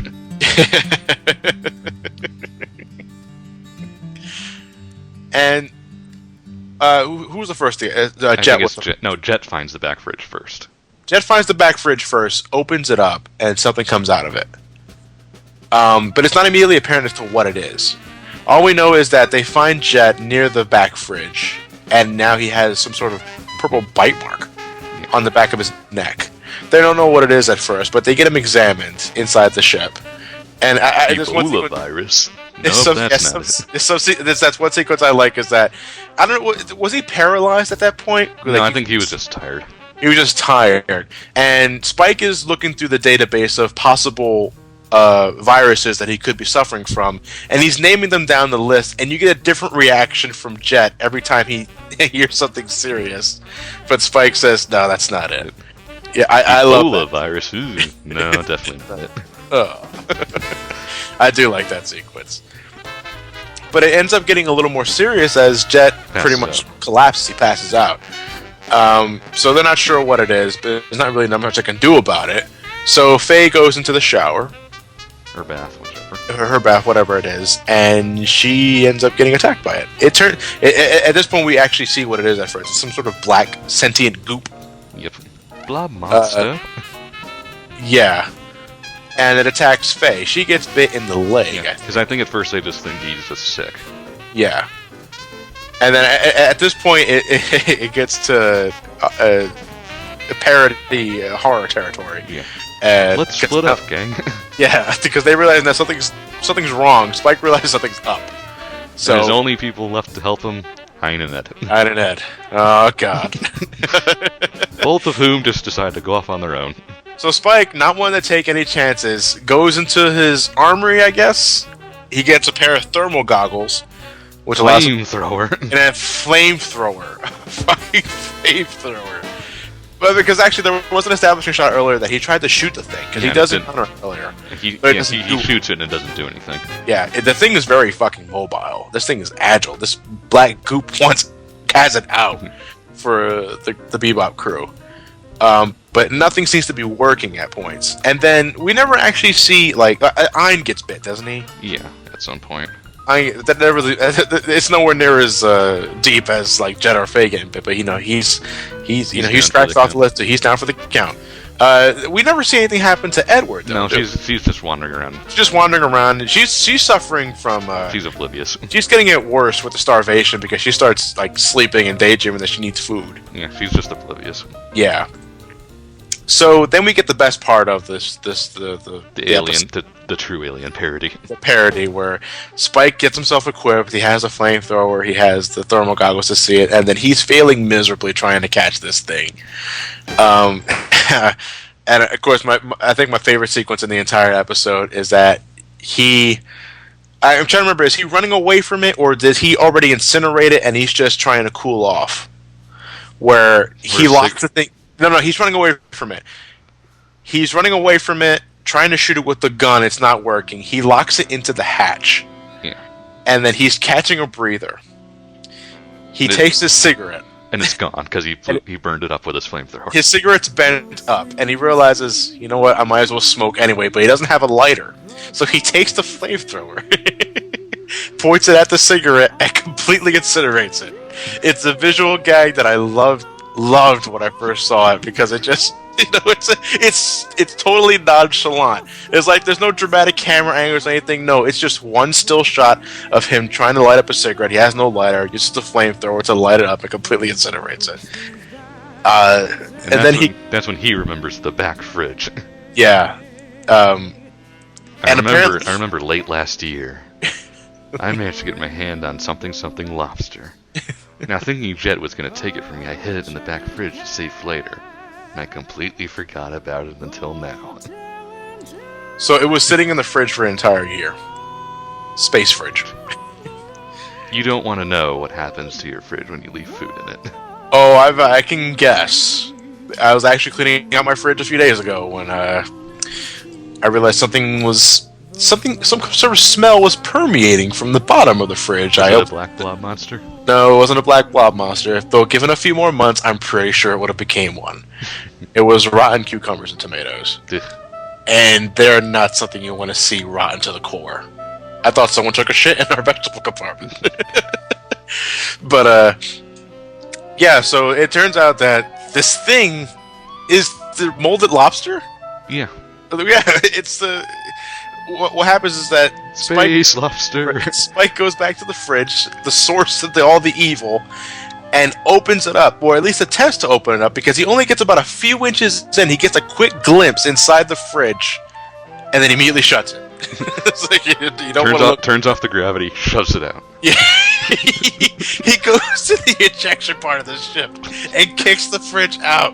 And then it's like, yeah. It starts rotating and playing classical music all 2000. Yeah, I love that. Well, before that, because the black blob ends up not dying from the flamethrower, Ed just eats it. Yeah, Spike gets a clear shot of the black blob with the flamethrower, which immobilizes it for the time being, but it doesn't kill it, as we'll find out later. Spike gets rid of the fridge. He ejects the fridge out of the Bebop. I think if that isn't a surefire way to get rid of something, I don't know what is. But the black blob is still there. It takes out Spike. He collapses just like Faye and Jet. And the episode ends with the black blob swarming around Ed, who's sleep-talking at this point. She grabs it, grabs the black blob, and eats it. The end. And that's it. And everyone just got better off screen. Yeah, and I actually do like the ending credits. And so everyone died. We hope you enjoyed the show, but from now on, this show will be called Cowgirl Edward. Yeah, and then Spike just there is the next episode. And again, this is where we crank up this mood whiplash once again. Because comedy episode before. Yeah, comedy episode again. I'm seeing a pattern here. Gateway Shuffle before Ballad of Fallen Angels. Toys in the Attic before Jupiter Jazz Part 1. Our first two-parter. Alright, let me get this link ready. This is on one of the... Let's see, it's on one of the moons of Jupiter. I recall that. The moon of Callisto. Callisto. Yeah. Apparently, Vicious and the Red Dragon are part of some kind of deal going on there. There was it was Red Eye. I think so. It was a Red Idea, and the person that was supposed to deliver it was a guy named Gren. What was his name? Yeah, Gren, who plays the sax. A damn good one. Yeah, the name of the song is Space Lion. Yeah. A very, very beautiful piece of music in this two-parter as a whole. But it turns out that like the episode begins because Faye left Bebop. Well, it's more they kicked her out because she was being a bitch. Oh, was she? Was it the reason? Yeah. Well, for whatever reason, she's there. yeah, she ends up going to the bar where Mr. Saxophone Man is playing a tune, and she ends up in an area like that's not really known to having a lot of females, so she kind of sticks out. Yeah. I believe in miracles. Sexy thing. So, Faye ends up getting. I can't remember if she was drunk or she was sick because the area ends up being like cold. I think it was a bit of both. Yeah, and Mr. Saxophone Man, or Gren as we know him, takes her back to his apartment or complex, I should say. You know, just to take care of her, I guess. Yeah, Spike winds up there because Jet sends him to go get Faye back because she owes them money. Yeah, and it just so happens that this place is also connected with Vicious. Well, the Red Dragon Syndicate as a whole. By extension, Vicious. By extension, yeah. So, you know, we all know where this is going. You know, Spike and Vicious end up crossing paths yet again. What happened was that this is actually where we can see just how really serious Spike can get, because the people of this moon are aware of who Vicious is, or he's at least part of the Syndicate, and they don't want any of that shit in this world. So they merely mention his name and he beats the shit out of them. them. They confuse Spike with Vicious, and Spike flips his shit and decimates everyone inside of that group of hitmen, I guess. That's what they are. I think they're just more like thugs. Yeah. Well, I'm trying to remember, though. What was the reason why these hitmen were after Vicious? Because I think just more because they were just pissed off. Yeah. Basically, mobsters were taking over. And they were just kind of just, I guess, crook peddlers. Yeah. Well, they're pretty much not going to take that shit, but they confuse Spike with Vicious. Spike doesn't take that very well. He'd be shit out of all of them. And he runs into Vicious during that point. And Lynn. I guess, is a former partner, so... I'm going to assume he had past connections with Spike. No, I believe it's Lynn's older brother used to be one of Spike's partners. And by extension, yeah. Okay, I know what you mean. And it also turns out that Gren, Mr. Saxophone Man, has past connections with Vicious himself. Because it turns out Gren was we're basically going to be covering the two-parter altogether. Yeah, that's pretty. Yeah, we have to pretty much. You know, Gren and Vicious were part of some kind of war. A Titan. I think it was Titan War. The war on Titan.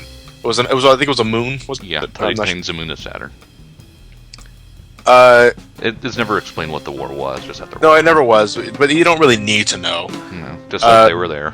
They were there, and they were pretty much like bunk buddies, you could say. Vicious saves Gren from a poisonous scorpion, even though it looks like he was going to stab him, because Vicious is not really good at subtlety.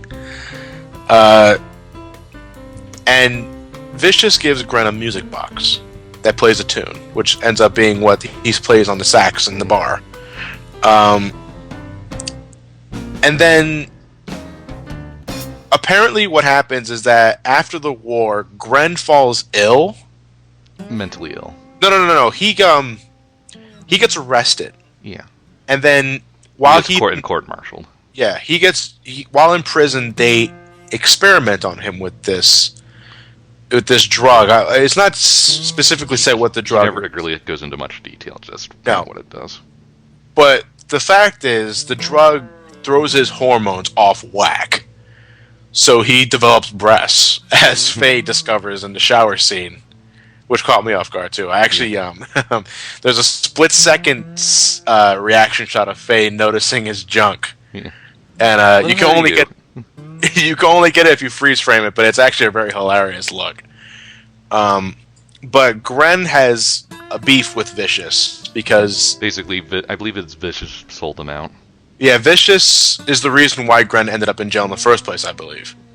It's never explained exactly what happened, just that Vicious likely sold him out. Yeah, and Gren has a beef, has a bone to pick. And, well, Gren has a lot of weird psychological issues regarding it. Yeah, the man is not... He's unhinged. Yeah. He's a gentleman, but he's unhinged. Yeah. But it turns out that the Red Eye a deal Was set up involved by Gren. Vicious and Gren. So Gren, under the guise of a woman, Easily enough to do for him. yeah, it is, and he's convincing too. If it weren't for that established man chin, and I would think that the guy's a total chick. He attempts to meet up with Vicious on the rooftop, thinking he has a Red Eye in the case, but he doesn't. It's just a decoy, I believe. Yeah. Um, Oh, no, Vicious knows he's supposed to meet up with Gren. no, he's supposed to meet up with an associate of Gren, because I don't think No. He knows it was supposed to be Gren because he mentions to Gren, pretending to be the woman, that he makes some kind of snide remark. No. I'm talking about before that. Oh. Gren contacts Vicious saying that he's going to send up a woman up there. Yeah. Because I don't think Vicious knows about his hormonal imbalance. No, that's the whole point with the disguise. Yeah. But I know Vicious makes some kind of snide remark involving Gren. Yeah. And then at this point, it turns out they get into shit out that Spike joins. yeah, because it's like, I'm here too. Don't forget about me. I'm the main character. And it ends up. It also turns out that Gren is terminally ill. Yeah. Because he starts coughing up blood at some point. I'm guessing because of the experimentation, the hormonal imbalance. He ends up dying from the inside, and Vicious gets away. His last wish is to be sent back to Titan. Yeah. So he's was he launched from this space? Launched into space, or was he? He's launched into space. He doesn't have any fuel to get there, and times he doesn't have enough time. But he says it's good enough. Yeah. Lynn. Lynn dies because Lynn actually doesn't like Vicious either. Earlier in the episode, he pretends to shoot Spike with a gun. It actually ends up being a tranquilizer pistol. Yeah. It doesn't really work out in the end, though, because Lynn ends up dying from... Was it Gren? I believe it's Gren. He gets shot. Yeah. And he bleeds to death. But in the end, Vicious gets away. And Faye ends up coming back to the Bebop. And nothing gets done. Nothing happens, but for the first two-parter, out of all the episodes that we've had at this point that have its own separate story, a beginning, middle, and conclusion, I think this one's the best one. Yeah. Because, well, first off, as a two-parter, you're able to tell a grander story. It doesn't really mean anything in the end, in the overarching story, but as a mythos, a story mythos in itself is interesting. You're hooked. You want to find out why this guy has it out for Vicious. Why does this guy have boobs? What's the connection with the music box and all that? It does a really good job. And I think I've read somewhere that the two-parter episodes that we have were given a bigger budget. Yeah. So you get the best action, and you do, because the sequence where Spike is beating the shit out of all those people that confuse him for Vicious is spectacular. Although it has one of the most awkward freeze frame moments. Oh, it does it? Yeah. When there's a point where Faye finds the hoodlums as well. Yeah. And she kicks the shit out of them. It's one of those quality. I was actually going to say, is it quality worthy? Yeah. Well, because it's one of those, you animate things differently when things are moving quickly.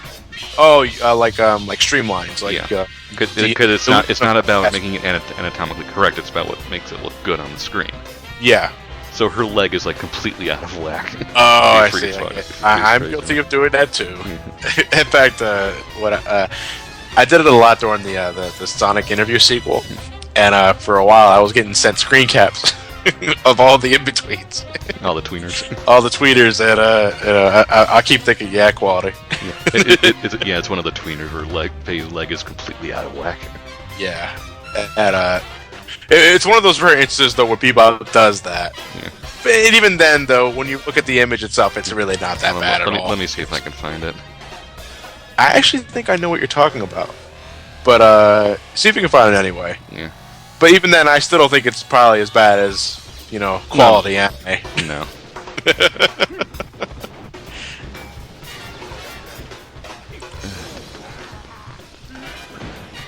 quality.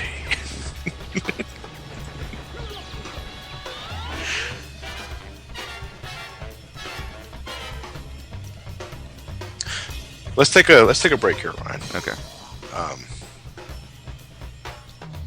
Alright, so I'm going to stop the recording and we'll be back in a bit. 2, 1. Alright, we're back after our little break there. Halfway there. Halfway there. Halfway there. Next up is this the real life? It's Bohemian Rhapsody. Is this just fantasy?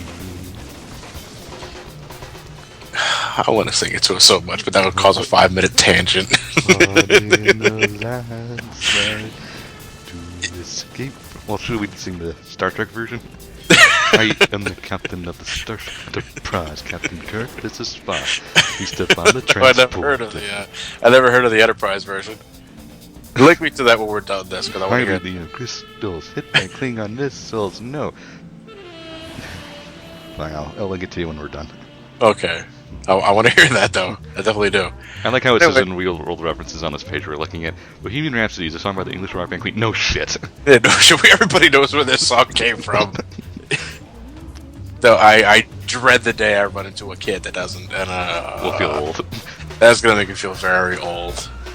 Even though I'm not of the age group that should be feeling old at this point. So, despite the session, everyone knows Bohemian Rhapsody. Despite the session being called Bohemian Rhapsody, there's no Queen references besides the name title. Actually, I don't know what the relevance of the title of this episode is to this plot, because this plot is about another chess.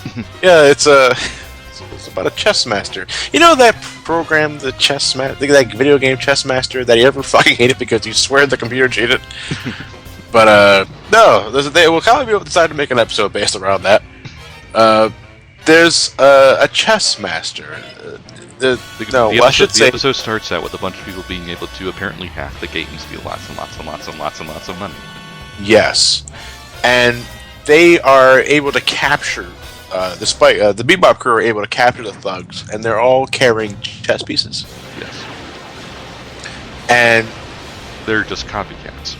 They're copycats, but it turns out that the Gate Corporation is personally putting the bounty on these people for reasons unknown.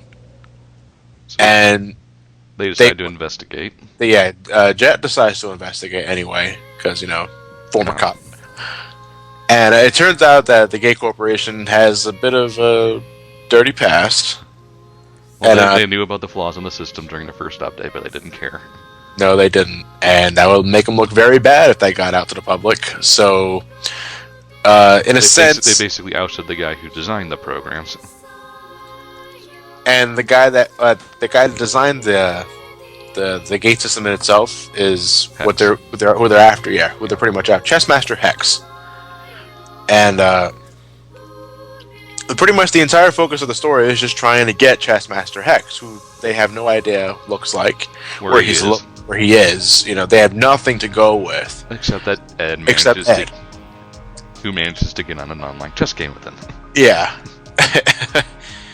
And it turns out that Chess Master Hex is a very, very old man, and he's gone senile. Yes, very senile. Pretty much all he can do now is. The only thing he can do efficiently is play chess. He's gotten so senile to the point where he doesn't even remember setting up the program in the first place. Yes. And it's kind of weird how that all works out. But another appearance by the 3 old guys. Why are they here? It's like we saw them earlier in New Tijuana. Saw them in another episode later. Yeah, and then now they're here.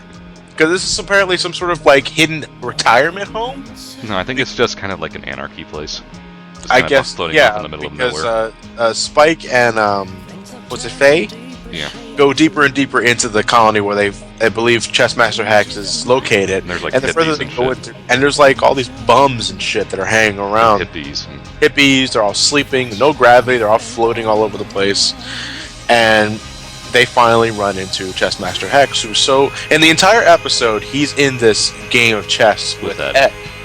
And it goes on forever. It goes on for days. It goes on for a week. Yeah. And Edward doesn't. Edward finally at the end just gives up because no, more like he gets her. He wins. Yeah. Yeah, and Ed, I guess either she's bummed out that she lost, or she's just a sigh of relief that it's over. It just collapses. Well, I think it was a pretty funny ending, but it's one of those episodes. Hex dies after he wins finally. Does he die? I always figured he was just resting his eyes, but it would make sense. The guy is like 98. Yeah, he dies after his best chess match ever. Yeah, but the point of the episode is like there's obviously some sort of mastermind behind the gate. It was not the gate incident, but the design of the gate itself, the reason why it exploded, I guess. No, I think it's just being able to steal money and just access shit. Yeah, like some sort of like an access point that allowed them to do something manipulative. Yeah, but the point is the guy that did that, he's so old and senile at this point, he doesn't remember doing that. He's a harmless old man at this point. Yeah, so they feel bad about doing anything to him, so they just leave him alone. Yeah, so Spike and Faye leave him alone, and then he finishes off the game with Edward, and that bada bing, bada boom, done. So yeah, that episode's again more focused around comedy, because even though we get the Gate Corporation has a bit of a dark past, it really doesn't mean anything at the end because the point of the episode is to find the chess master Hex, and after you find out that he's a senile old fart, the tone of the story just suddenly nosedives into comedy. Is it time for lunch? You already had lunch. Really? Did I like it?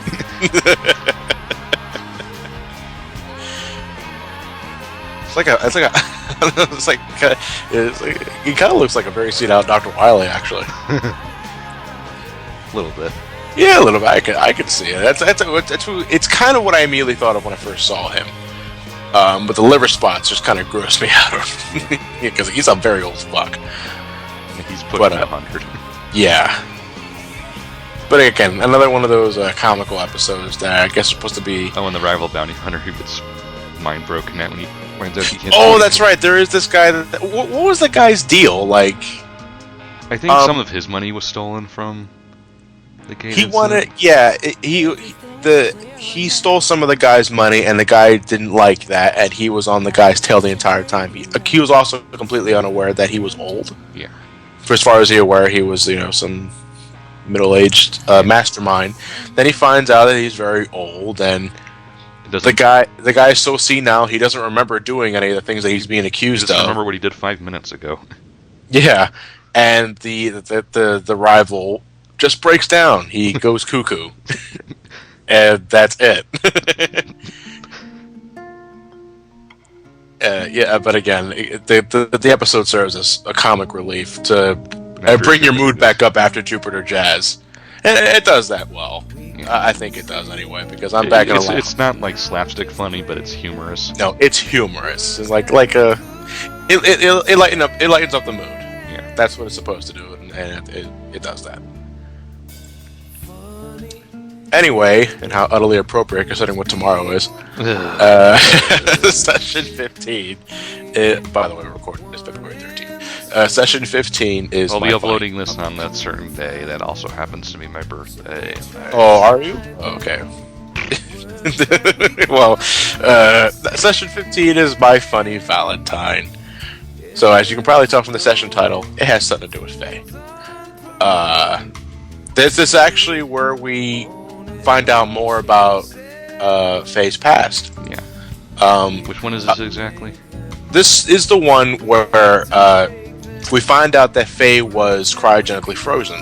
Is this the videotape one? Or? No, this is not the videotape one. You're thinking of... it's later on. It's later on, but it's not this one. I think you're thinking of Harlock Woman. Yeah.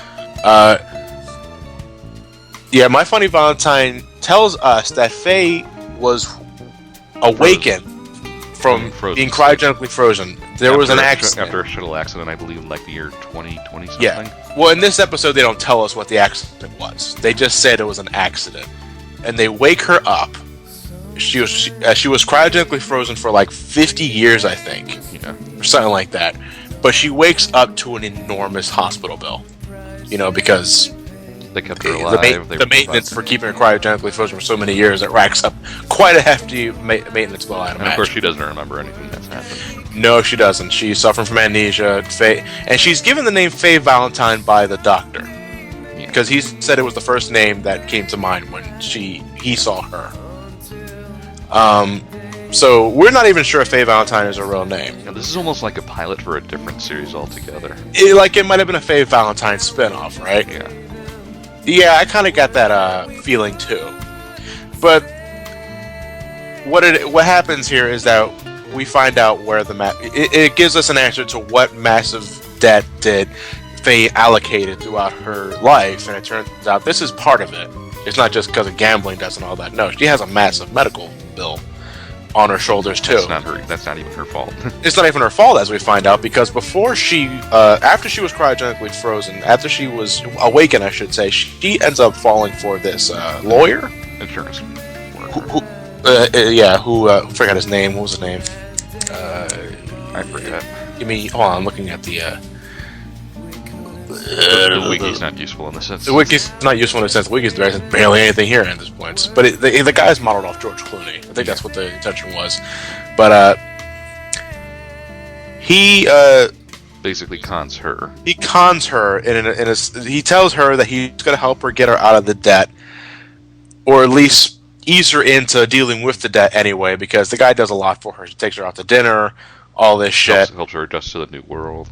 Pretty much, he's there to get Faye used to the new world, the futuristic world, and unfortunately, they start to get chased down by someone that has it out for George Clooney. That's what I'm calling him now because I don't remember his name. And it looks like he apparently dies. He tells Faye to get out of the car. He runs off. The car explodes in the distance. Faye assumes the worst. And it turns out he left everything a will, in a sense. He left everything in Faye's name, including his debts. Which he only had. Yeah. And so now it turns out that Faye not only has a large-ass medical bill down her throat, but all of George Clooney's debts. And it makes her into the woman you see today. Yep. It's actually a nice little breakdown moment I love because because for the entire flashback she's dental, she's a little fragile. She's this cute little demure flower. Yeah, she's just getting her legs into this new world, but the moment she finds out that debt is all transferred to her, she just loses it. So she becomes a total bitch. And I do love that transition. We also find out that she catches him later. Yeah. It turns out that the bounty of the day. The bounty of the day is this guy that looks remarkably similar to George Clooney. And the moment the Bebop crew captures him and gets him inside the Bebop, Faye immediately fixes her eyes on him. And because what happens is that George Clooney gets some fat implants, fattening surgery, so he makes himself like 300 pounds heavier, so he'd be harder to notice. What happened to you? Well, it's really not that hard. See, they go into your armpit. No, that's not what I meant. But Faye notices right off the bat because according to Faye, this actually confuses me because the English dub and the Japanese dub does this. Says that she remembers him from his distinctively thin eyebrows, but they're not thin at all. Yeah, they're very thick. But I don't get that. I'm just gonna guess it's a script hiccup. Yeah. Because the guy has distinctively thick eyebrows, not as thick as the guy from the guy in Fooly Cooly, but damn close. Not quite Commander Amuro, yes. No. But Faye is able to Heihachi from the Tekken anime. Oh, that's just not fair. Nobody can match that. But Faye is able to recognize him not just from his overall facial structure, but from the eyebrows alone. And she pretty much like, what the hell, dude? Like, why did you do that? And he told pretty much he's a con artist. It's what he does. And the episode ends with he gets arrested. Yep. Pretty much, he gets arrested by the cops. He's basically a small fry. Yeah, he's nothing Faye should waste any time on. They don't get the bounty because he gets arrested. And that's the end of that. But the episode serves as a means to explain some of Faye. Where did Faye come from? Why is she like the way she is? Her distaste of men comes from this play. It comes from George Clooney. Because he did all that for her and then just, bam, just ditched her like that with a huge amount of debt. And now you can understand a bit for why Faye is so cold and distant. Yeah, aren't the cops that arrest him the doctors? That's another thing. No, the cops, the doctors impersonate cops. Yeah. So they can get to George Clooney before cops do, or no, Faye does. And then once the real cops show up, they pretty much like, we have to get out of here. It's like, yeah, and they leave a smoke bomb, Yeah. and then they get away. That's pretty much that's that. So we have Session 16, Black Dog Serenade. Yep. This is where we This is Jet where Jet gets his final resolution. Yeah, this is where we find out how Jet lost his arm. And got the wound in his eye and left the police force and all that. Oh, you see, I was so focused on the arm subplot that I completely ignored the eye, because he does have a little metal plate under his eye, now I think about it. I always thought that was just a cosmetic choice. Yeah. No, but okay, you're right. Sorry about that. But, during Jet... Oh, you're right, you can go ahead. Basically, the episode begins with a prisoner shuttle being taken over by the prisoners. Yeah.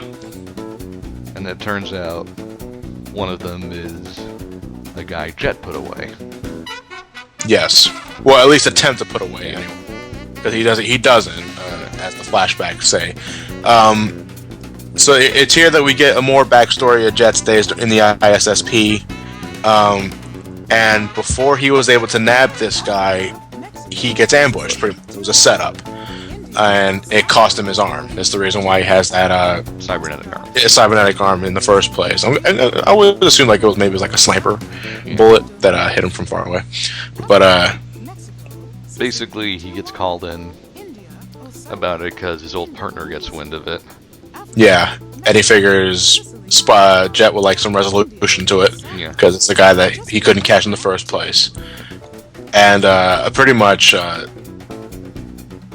the episode pretty much goes from like point A to point B in a sense that he's getting closer and closer and closer to the guy that he couldn't catch, and then you get to that moment where he finally gets eye to eye with him, and then suddenly his partner turns on him.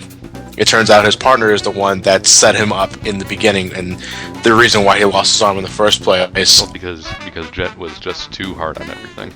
Yeah, he's a control freak. God damn it, just stop doing that. Well, not so much a control freak. He was taking on the mob. Yeah, and well, there was another thing I wasn't exactly sure on. Did he wanted to stop Jet from getting in too deep because he cared for him? I honestly don't know. I think it was more that I think he was getting paid off. You're right. Everyone was getting paid off, but Jet didn't take it. Yeah. And they figured Jet would become a problem later on. So they, his partner, obviously, he was a dirty cop, wanted to set Jet up, and that's what the whole spill thing is. Yeah, so it's very film noir. Very film noir-esque, but it does bring up the question of, he obviously didn't kill Jet back in the day. He lost his arm. Why didn't he finish the job? I think it was more just to send a message. Well, it also could be because he lost his arm. He's no longer a threat. Even though I don't think it's more of a threat. It's more either send a message that we'll kill you next time, or leave the force or something. Well, it's after Jet loses his arm that he quits the ISSP, right? Yeah. And he becomes a bounty hunter. Mm-hmm. So I think at that point it just works out for both parties. Jet doesn't have to deal with the ISSP issues anymore, and the Mafia doesn't have to worry about Jet anymore. It's a very dark episode visually. Yeah, it's space noir. Yeah. There's a lot of dark shadows. There's a lot of black in the scenery. Yeah. It's very well done because it's very hard to draw character models when half of them are obscured by shadows. Well, I'm trying to remember. In the ending of the previous episode, the teaser for this episode is Jet going, it's like, little kid shouldn't watch this. Little kid should have watched this. I'm gonna be honest, it's not even that interesting. Because he's pretty much in fact, he was probably just go to sleep too. He's pretty much gonna. In fact, you guys should go sleep. But you old fellas, you're gonna love this one. Yeah, okay. He's pretty much warning people that this one's going of a more mature tone in a sense of a narrative. And you know what? It's an old 50s cop movie. Yeah, and I actually kind of like that kind of setting. I'm not always a fan of... The one thing I don't really like about noir films or settings is that their endings are generally grim just for the sake of being grim. This doesn't really do that, which is why I like it more. It's still grim in that. But he gets resolution. Yeah. It's not like he dies at the end. He loses his partner, yeah, but he was corrupt. He was a crook. Yeah.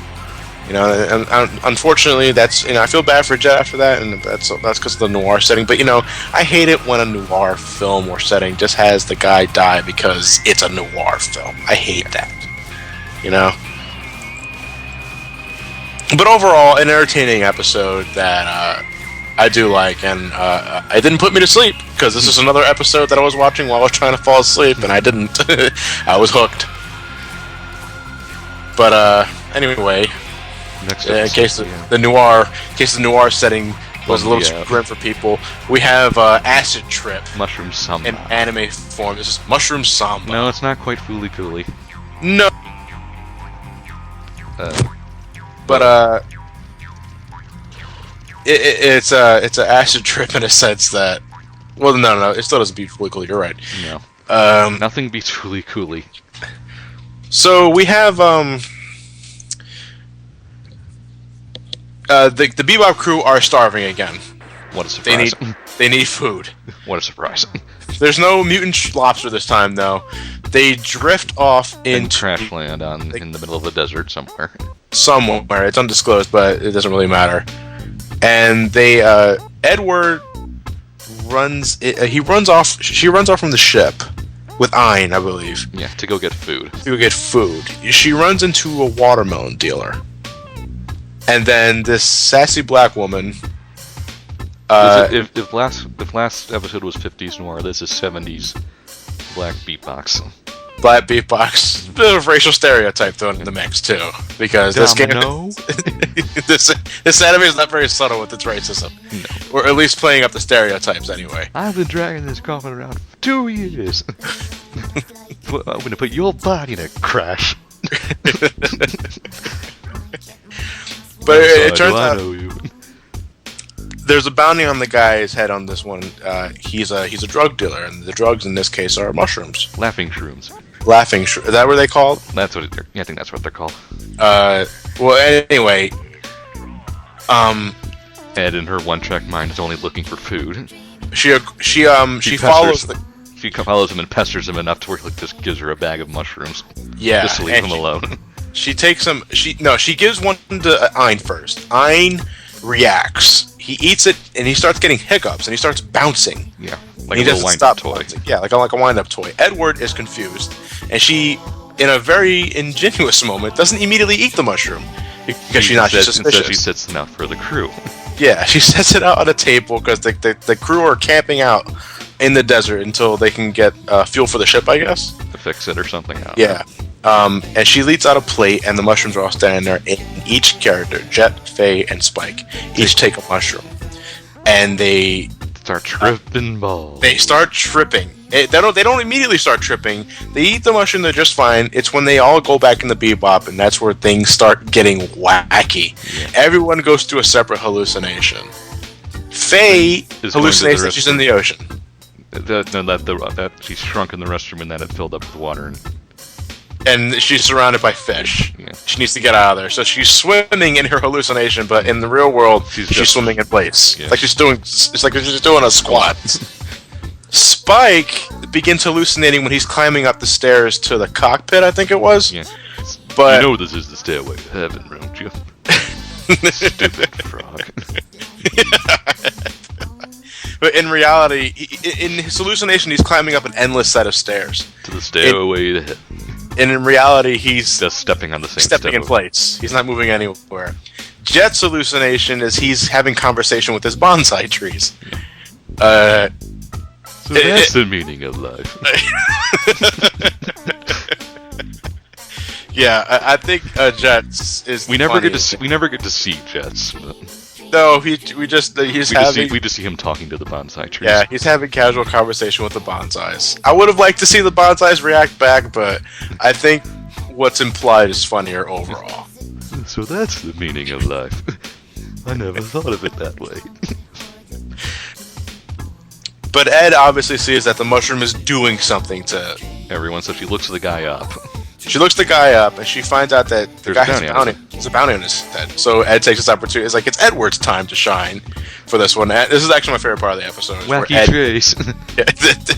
It's not just that. Then the black chick. Is she a bounty hunter too? Yeah.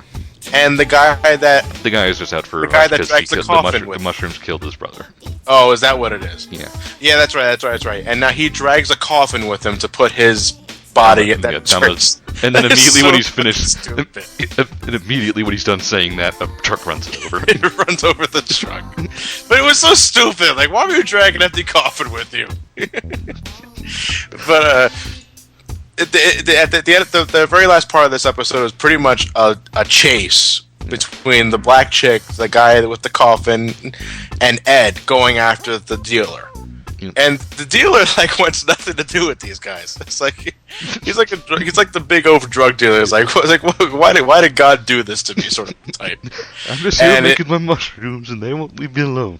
Yeah, but the black chick and the other guy end up totaling the car. The car flips over because they're on a train, right? Or was it a truck? They're chasing on a train, and the car's falling behind the train. No, it was a truck. No, I'm pretty sure it's a train. Is it a train? Oh, I'm not sure, but no, you're right. It's a train. Yeah, because they're on train tracks. I just know that. The black chick, cow sitting on the train tracks. The black chick and the guy in the car end up totaling the car. They flip, but the car blows up. But there's a quick shot of them showing it's perfectly fine. Don't worry, they didn't die. Again, adding creative. Yeah, it's a cartoon move, pretty much. And then Edward has the guy right where he wants it, right where she wants him. On top of the train. This is where Edward starts going. It's like some sort of feral Edward mode. Yeah. Like psychologically torturing the guy because she's doing all these animal antics. He's just utterly confused. Yeah, this guy wants nothing to do with any of these guys, and he's freaking out. Obviously, the train stops suddenly because the's a cow in the middle of the railroad tracks, and it sends both of them flying off. It sends both of them flying. She knocks him out. Yeah, Edward lands on the guy. Knocking him out, and then the guy is conscious. All right, but he offers Edward the rest of his mushroom stack, the one he has in his bag that he's carrying the entire time. Edward initially declines, but then the guy asks again, and then Edward accepts. It's like, what? But before that part ends, Ein talks to the cow. Hey, thanks, buddy. No problem. No problem. Apparently, I could talk to Ed. And that makes sense, I do. But it's the only time they get subtitles. I know, it's the only time it happens, but I like it for this episode. It's such a big-lipped alligator movie. Yeah, but I enjoy it. So, the mushrooms, Edward doesn't get the bounty, but she brings all of the mushrooms back, and apparently they're legit ones. Yeah, they're legit mushrooms. There was a whole the whole thing was like, wait, we can technically sell these illegal mushrooms for a lot of wulong, but the cops show up. Well, a cop shows up, I should say. Investigating it, they realized, oh shit, we shouldn't have these on us. But they turned out they're legit mushrooms. So they eat the mushrooms. They eat the mushrooms, and they have like mushroom stew, mushroom sandwiches, shiitake soup. Yeah. Shiitake, whatever. So their food problem is solved, but all they have to eat is mushrooms. And since they're legal mushrooms, they ain't worth shit. But it was a funny episode. I do like Mushroom Samba. This is the stairway to heaven, don't you? Oh, man. Alright, but after Mushroom Samba, we have Speak Like a Child. I believe this is the videotape one. Yes, it is. This is where I just recently watched this one a few days ago. Beta. The episode begins with a package being delivered to Faye. Yeah, but Jet had to pay the shipping costs, well, the receiving costs for getting the package in the first place, and bounced around the galaxy. God knows how long. Jet is on Faye's ass about, you're paying for that shipping costs. I want that money. And Faye spending her time on horse racing, betting. Or dog racing, either. Yeah. Well, it's horse racing at first, then it's dog racing. Right. But they open up. Jet is immediately suspicious of the package because, for all he knows, it could be a bomb of any sort. But Spike just opens it up. Just opens it up, causing Jet to freak the fuck out. And now he can't return it because he opened it. No. But it turns out to be an old VHS cassette. That's a beta. Oh, well, yeah, that's right. It's a beta tape. But, you know, it looks just for like... all they know. For all I know... Well, for all they have no idea what it is. Because in their I think Jet has an idea. I don't think he does. How else do you think they find the guy? We'll get to later.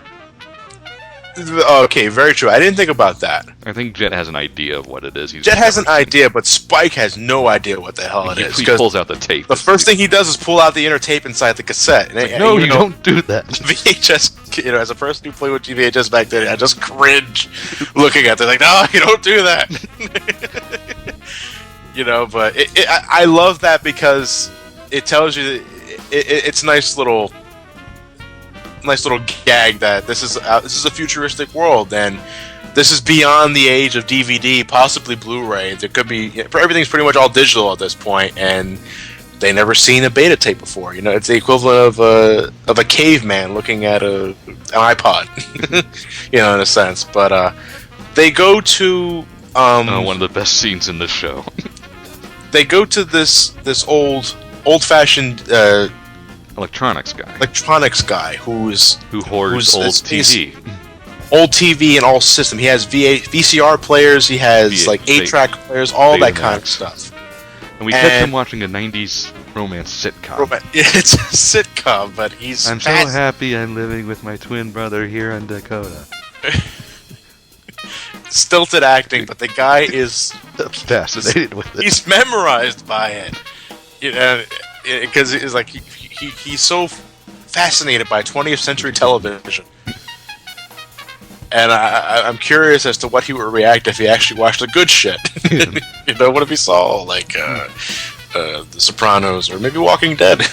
But no, it's 70s romantic sitcom. I do like that part. But Jet shows the guy the tape. To try and pawn it off, basically. Yeah, because he could he be has worse. No interest in it. He has no interest in it. He needs to get his shipping costs back. He's going to sell the tape. The guy freaks out because it turns out it's a beta tape, a Betamax tape. Well, any tape is hard to come by, but especially beta. Yeah. Not just because you know it's a artifact in this world, but because you know, VHS won the hardware war. In real life, beta was of higher quality than VHS, but it was in very limited supply, and it wrecked tapes constantly. Yeah. So the guy's freaking the fuck out, and they want to see what's inside the tape. So the guy gets his beta player out, and because Spike doesn't get how it works, because Spike messed with the film earlier in the episode, the tape skips every once in a while. So Spike, thinking a beta player is the equivalent of a car engine, gives it the old Fonzarelli fix. Just tries to give it the Fonzarelli fix by constantly kicking the thing. And he wrecks it. I forgot how funny this scene looked, because Spike does not give a fuck. He is just kicking the thing repeatedly. Even after it's clearly dented at this point, he's still kicking it. And the look on the guy's face. And the guy cannot believe what he's watching. And then Spike just completely totals it. And apparently Jet and Spike don't pay him anything because the guy is pestering both Spike and Jet through like this communication software. It's like, you owe me money for a beta player. And then he's completely dropped off the plot. Yeah. So they have the tape still, but no means to watch it.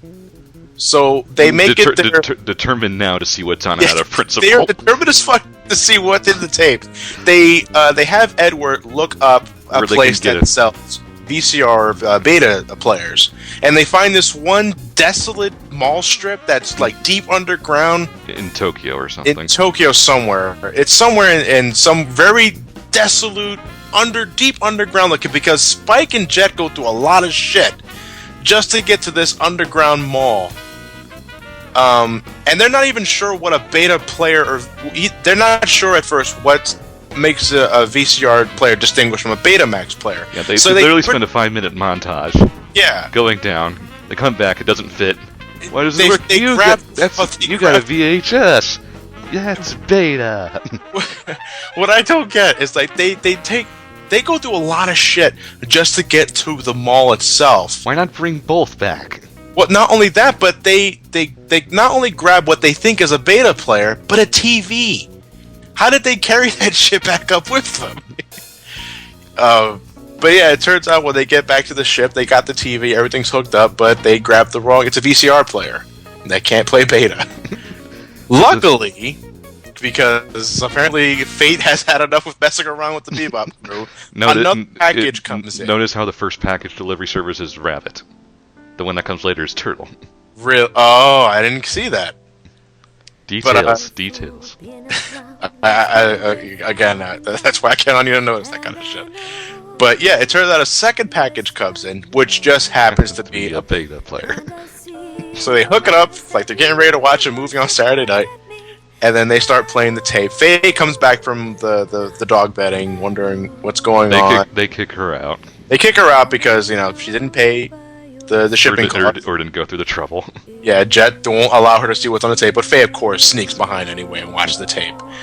And it turns out the tape contains a whole movie about Faye and her childhood. It's pretty much like a journal, a video journal of Faye speaking to herself, her future self, and saying it's just a way to pep herself up, like you're a winner sort of thing. It's actually surprisingly heartbreaking. It's heartbreaking, but in a sense, you can look at Faye and you can tell that this is speaking to her. But the problem is she doesn't remember. But it's affecting her in a sense. You can look at her. It's like this is touching her, but she doesn't know why.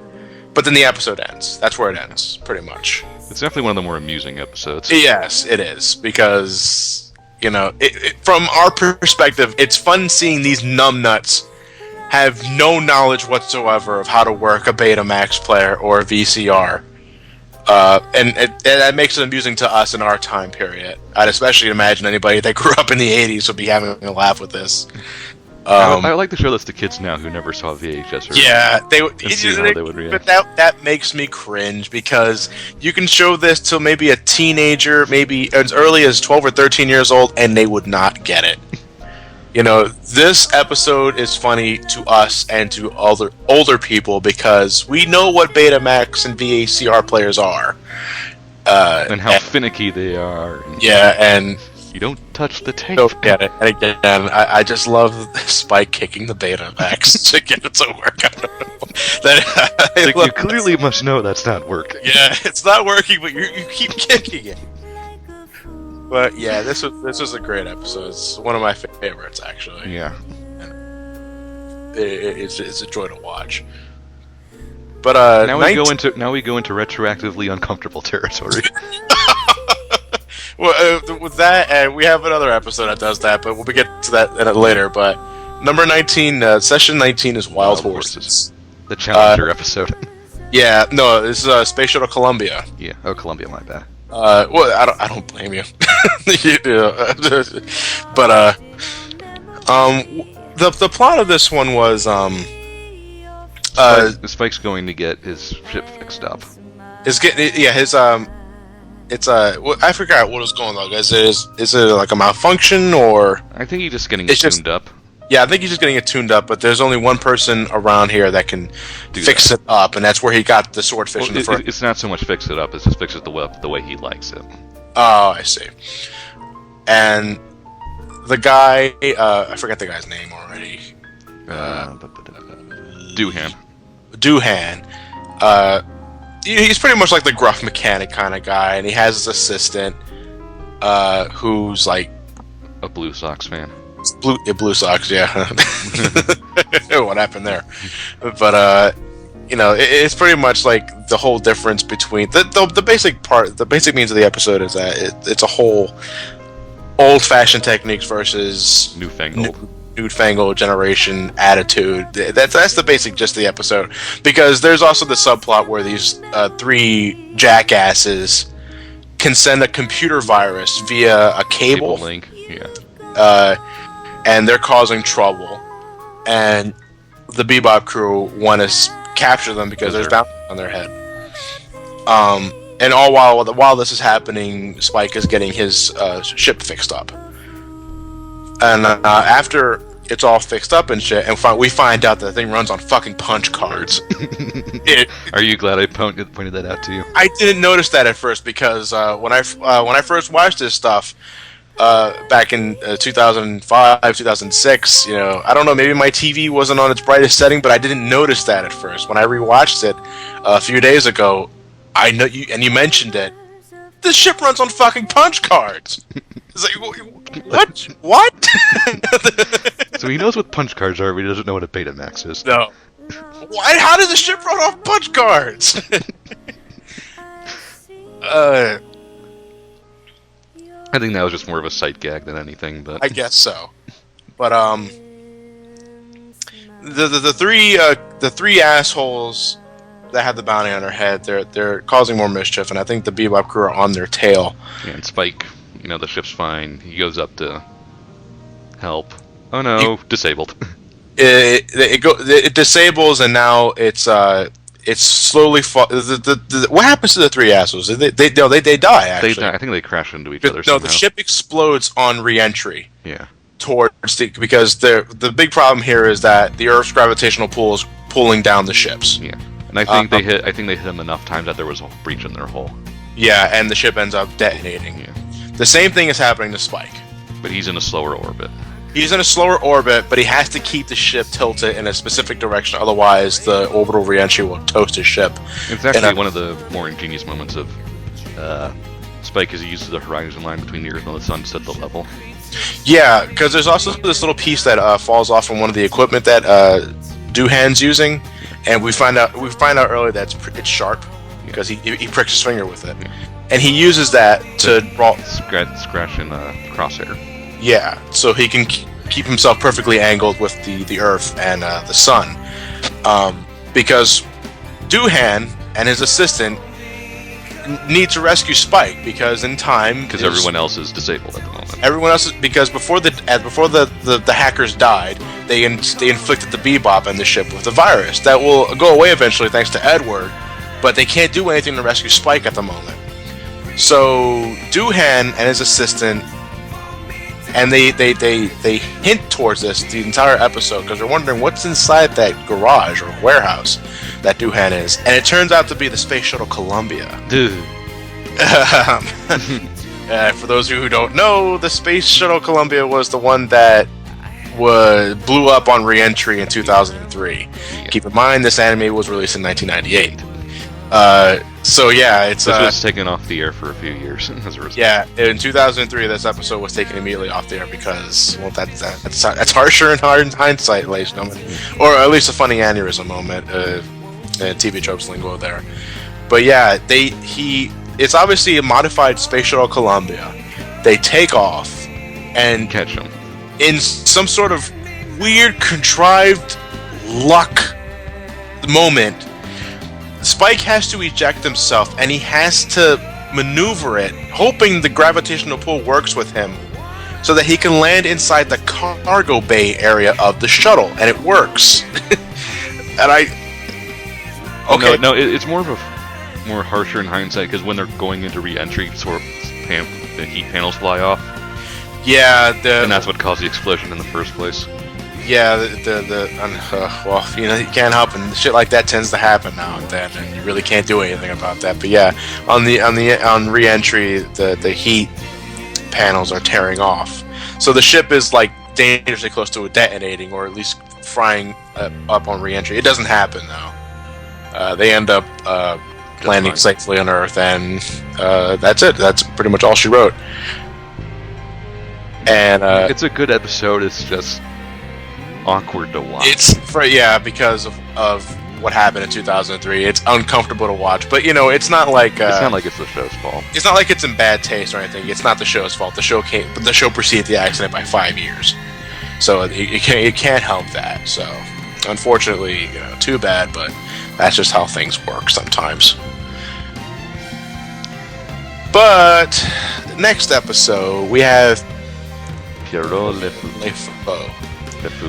Le Fou. It's French. Straight off the Jean-Luc Godard New Wave film. This episode, as I put on my cinematic hipster glasses. I don't like New Wave films. They're pretentious as all hell. Oh, well. Well, isn't Cowboy Bebop in itself new wave? In a way. But, I know this guy's name isn't Pierrot, it's Tongpu. it's Tongpu. This episode, I mean... This is more of a reference to horror movies. Yeah, this episode is straight up horror. There is no humor in this whatsoever, unless it's unintentional humor from... Or just bizarre imagery. Yeah, if Toys in the Attic was a parody to Aliens, this is like just Halloween.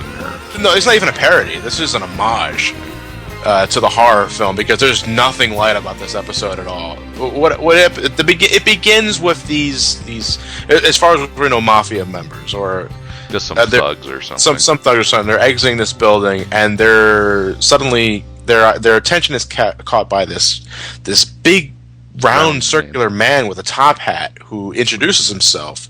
And they said he's there to end their lives. And that right there is creepy, because the guy's also packing a really creepy fucking grin. He's got a penguin cane and everything. And... Yeah. Just think penguin, only a lot more of a threat, serious. No nose either. Yeah. And next minute later, the guy blasts them all away with his shotgun. It's not his cane, though. His cane is separate. Yeah. He has a no. It's actually no. There is actually a gun inside his cane. No, just in his jacket, he has all sorts of weaponry. Well, yeah, I know that, but I thought his cane was also a gun in the first place. 'Cause it looks like it is. Oh, okay.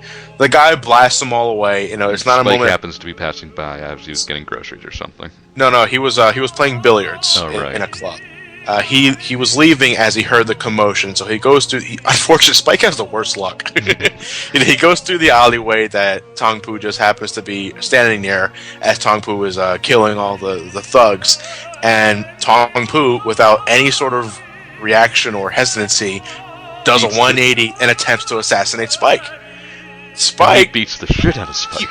Well, it's actually a pretty intense moment. And actually, one of the moments I like, too, is when Spike tries to fake out Tongpu. He throws the trash bags out to the right, trying to distract him, but he tries to shoot them because apparently Tongpu also has this like sort of bullet shield that is able to catch bullets. And then after that, Tongpu suddenly starts defying physics. He starts flying towards Spike, and then he starts juggling him. He's like he's in Street Fighter or something. Yeah, I'm waiting for, I'm seeing him juggle Spike over now. And as soon as Spike hits the floor, I'm waiting for Aerial Rave to appear on the screen, but that doesn't happen. But that would kind of cause a mood whiplash in a sense. But, so, Spike is about to die as far as they're worried. Like, he's getting his ass kicked. He stands no chance because Spike tries to fight back not only with gun combat, but in a physical sense, but Tongpu is dodging all of his shit. And then suddenly a cat meows in the distance, which catches Tongpu's attention, and Tongpu starts freaking the fuck out. And that gives Spike enough time to grab this conveniently located red barrel full of gasoline, and he shoots it and blows up. And Spike is caught in the explosion. He gets knocked back and he falls into the river, or was it an alleyway? Rat River, I think. And Spike manages to get away. Of course, Spike is fucked up beyond all belief because next we see him in the Bebop, he's wrapped up in bandages. Again. Like a damn mummy. Again. Yeah. That's the first time that's happened. Didn't it also happen in Knocking on Heaven's Door? Yeah. The movie itself? So, yeah. Spike is... he's pretty fucked up. So, Jet... But he wants to get back at him just on principle. Yeah, Jet and Edward begin to do some more research on who exactly this guy is. And Ed is able to hack into the medical facility or something? I think it's because of the people that Tongpu killed. I think they were related or had connections to the medical facility that Tongpu came from. Yeah. So I was able to give them a lead. Yeah. Or it was... no, actually I think it was some guy from the ISSP that informed Jet on something. Yeah. That said, this guy is crazy, and we never get much information on Tongpu. We don't. Yeah, I just remembered actually. It was some informant some connection that Jet has from a friend of Jet's from the ISSP, tells him that this guy is a maniac, and those who are rare enough to survive his attack, he comes back to eventually finish the job. So it's pretty much putting a death sentence on Spike. So Jet and Edward want to get more information on the guy, and they find out through Edward's hacking, which is the equivalent of putting smiley icons on the password database, Hey, if it that, works. Yeah, it works. It works. That Tong Poo was a medical experiment gone horribly wrong, and it's a really freaky scene. Like, you know, the background music is like this. There really is no background music. So. No, it's noise, you could say, but it's definitely it's supposed to be ambience. Yeah. You know, this guy was injected with all sorts of things. Stuff was screwed in his head. Yeah, the guy was. It fucked him up. So that's where we learn that he gets. There's no dialogue whatsoever during this. It's just all imagery that you're supposed to conclude until this computer voice comes up, letting us know that while he is he's superhuman now, his mental stage is regressing. So he's now like a kid, and this is all a game to him. And there's also like close-up shots of this cat that's apparently near the vicinity that's watching him. All this, I'm guessing the cat affected him, which is why he has the freakouts. Well, associated for years. Oh, okay. Well, it turns out that Tong Poo has sent Spike an invitation to Spaceland, An amusement park, Disneyland. Space Disneyland in a sense. And Spike, knowing that Tong Poo is either probably going to find him anyway, decides. Fuck it. Okay, let's go. You know, this could be a grand death. So he's going to go. While Jet and Edward trying to find more information on Tong Poo and himself and in general. So Spike goes to Spaceland, and it's... What is this place? You know? Like, what amusement park is this? This is creepy as fuck. It is a creepy, like, you know, a futuristic space-age Disneyland. I'd imagine it probably would be like this. Sans the 50-foot mascots. Mm-hmm. But, Tong Poo's there waiting for him. He's loaded up the ass with all sorts of weaponry. He's like a flasher from hell when he opens his coat up, and you see all these grenades, his guns, whips, and all that stuff. And the entire rest of the episode is just him and Tong Poo going at it. You know, Spike is like in this amusement park from hell, and Spike basically winning by luck. Yeah, and it's just full of all sorts of creepy imagery. First off, you got the mascots. It was like, it's not so much the mascots itself; it's just the way they move in really bizarre ways. Yeah, because they're all robotic. Yeah, you know, it's not like there's people inside the suit. Like, no, it's all robotic. They're like, and then Spike shoots the fuck out of it because he doesn't like it. Then it's not going down, and then Spike kicks it. Just to get the shot. It just moves really jiltedly. Yeah, because it's just moving constantly towards Spike. It's like, dude, just like shut up. It's like, I don't want to deal with this right now. I got a maniac on my tail, and you're kind of in the way, and you won't shut up. And then it gets even worse when he's inside the backstage area. You're not supposed to be in here. Let's go outside and play. It had to be a take that to Navi, because this came out in '98. Ocarina of Time was released in '97. So it had to be. And then you had like these penguins that Tong Poo's riding. It's all over the place. And then to kick things up, you got Faye, who's trying to help, but Spike realizes like you're not helping at all. And unfortunately, Tong Poo causes some explosions. Some of the debris lands on Faye's ship. It crashes, which causes another funny moment where another one of the robotic mascots just keeps saying hello, hello, hello, and Faye's like hi. I thought that was pretty funny too. And then it all comes down to another kind of Mexican standoff type situation. Tong Poo's on the left, Spike's on the right, and then you got the mascots in the middle. They're slowly approaching the characters. It's the electrical light parade. Yeah, and Spike can't do anything. He's out of ammo. He knows guns won't do anything to begin with. All he has left is a knife in his back pocket that he's slowly reaching for. And then while all this is happening, there's some sort of spotlight that's part of the parade. It shines temporarily on Spike's face, which reveals a different eye color, which causes Tong Poo to flip the fuck out, because I'm guessing it triggers the PTSD. Yeah. With the cat. The associative fear. Yeah, so it reminds Tong Poo of the cat that was in the room that he was being experimented on. So Tong Poo temporarily lets his guard down, but that's all Spike needs to throw the knife at him. His knee or something. The knee. Tong Poo shoots. Spike throws the knife. Spike gets hit, but at this point he's already fucked up. So I guess another gun wasn't going to do much. But the knife connects. It hits Tong Poo in the thigh. So I'm guessing the bullet shield is mental or something. No, I'm assuming it's kind of... Do you have ever seen the Gotham Knight? Yeah, how Lucius Fox made Batman that shield, but it only blocks bullets because of its sound. I'm guessing it's something similar to that because a thrown knife is silent, and it's not as fast as a bullet. But so I'm guessing it didn't trigger the shield because of that. But it's enough to stab Tong Po in the thigh, and Tong Po, seeing as he's the body of a superhero, but he has the mentality of a child. He takes the stab wound like any other 5-year-old would take a stab wound to the thigh. He starts crying. He starts bawling uncontrollably, and then he falls down, and all he's doing is crying for mommy, because that's all he knows. He's a kid. That's all he knows. He's a kid. And then he gets trampled by the parade. Stomped. Worst amusement park ever. I know if that was a legitimate amusement park attraction, there'd probably be guardrails up the yin-yang, probably 50 feet high, to make sure you weren't in the pathway of that parade. But Jesus Christ, it's like the guy gets stepped on by the 100-foot robotic mascot, and it's goofy time. And then I actually do like how it closes out, where Jet and Edward do find out what they need to know about him, and but Spike doesn't care. Spike says, no, it doesn't matter, and he's dead. Oh. And Jet and are like, well, okay. Okay, well, that's the end of the episode. That's where it ends, because once Tong Poo's dead, there's pretty much no reason to continue on, and this was actually... You noticed I talked the most for this episode, because this is actually one of my favorite ones. Yeah, it's one of my favorites too, just because of how bizarre it is. It's bizarre, but it grips the hell out of you, because you want to find out what's going to happen. You want to find out the origins of Tong Po. Why is he like this? You never do.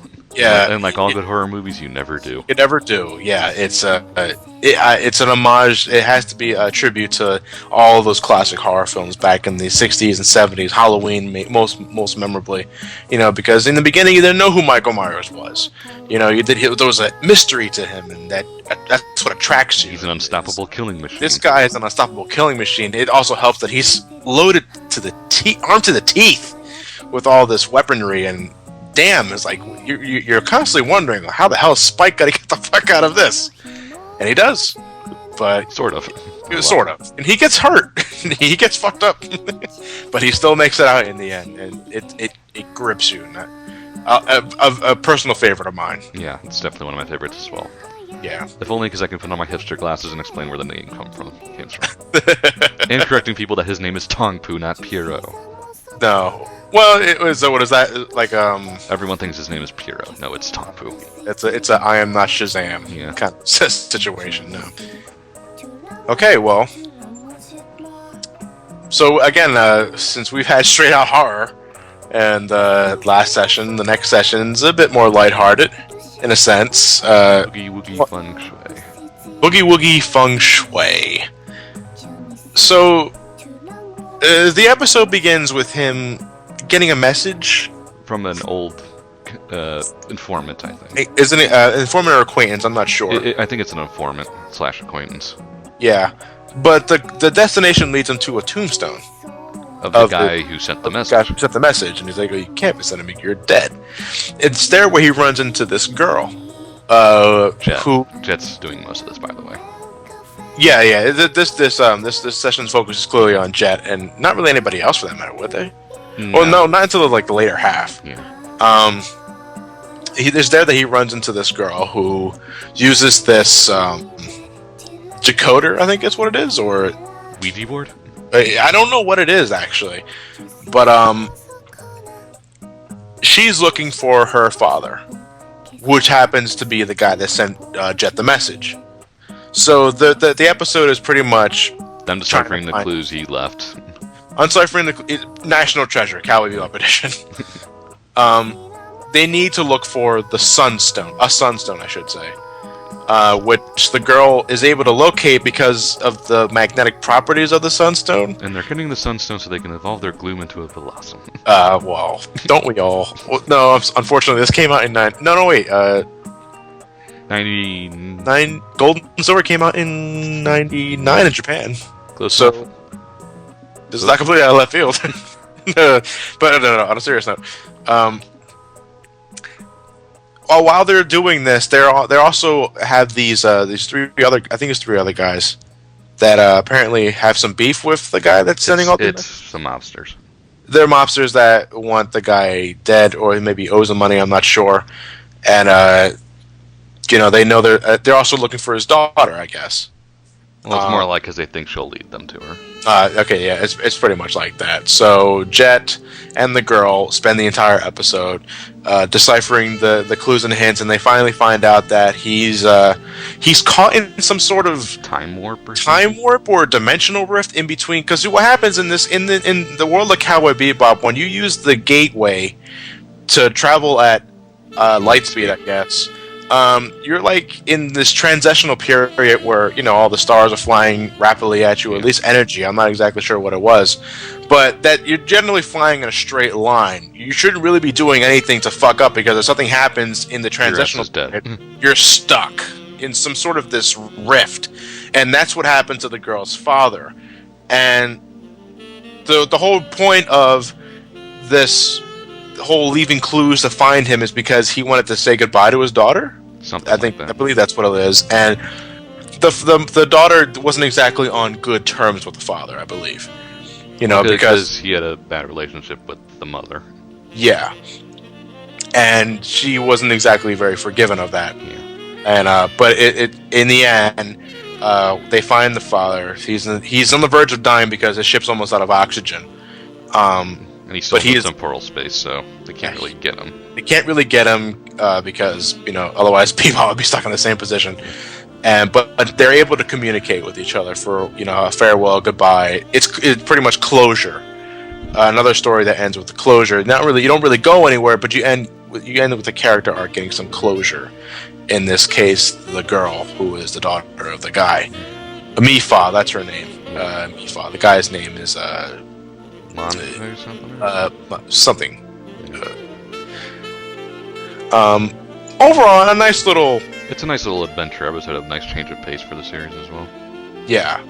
I always did find like Mifa kind of she's kind of adorable, really, because she has some cute interactions with Jet. Yeah. And there's also another little subplot going there, because the Jet brings her to the Bebop, and they think Spike, Faye, and Edward thinking she's a date or something. She's a little young for you, don't you think?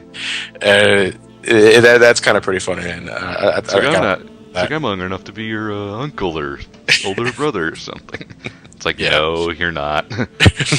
It's actually funny because I did a little more research. I thought Jet was a little older than he looks. He's only 35, or around 36. Yeah, and that kind of caught me off guard. You figure the way he is, male pattern baldness is really taking a hit on that guy. Besides a bitching beard, though. So, but overall, it's a nice little episode. Not one of the more standout ones for the series, but no, it wasn't definitely. But it's a nice little story in itself. Yeah.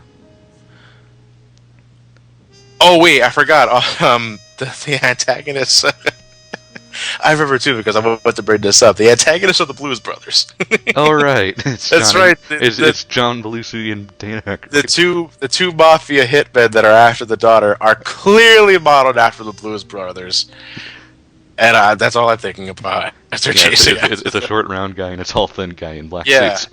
It's they're the Blues Brothers.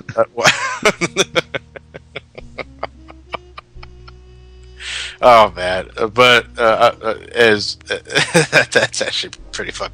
Actually, so let's see. You've had Woody Allen, George Clooney, the Blues Brothers. I can't think of anything else at the moment. Maybe in one of the future episodes. Yeah.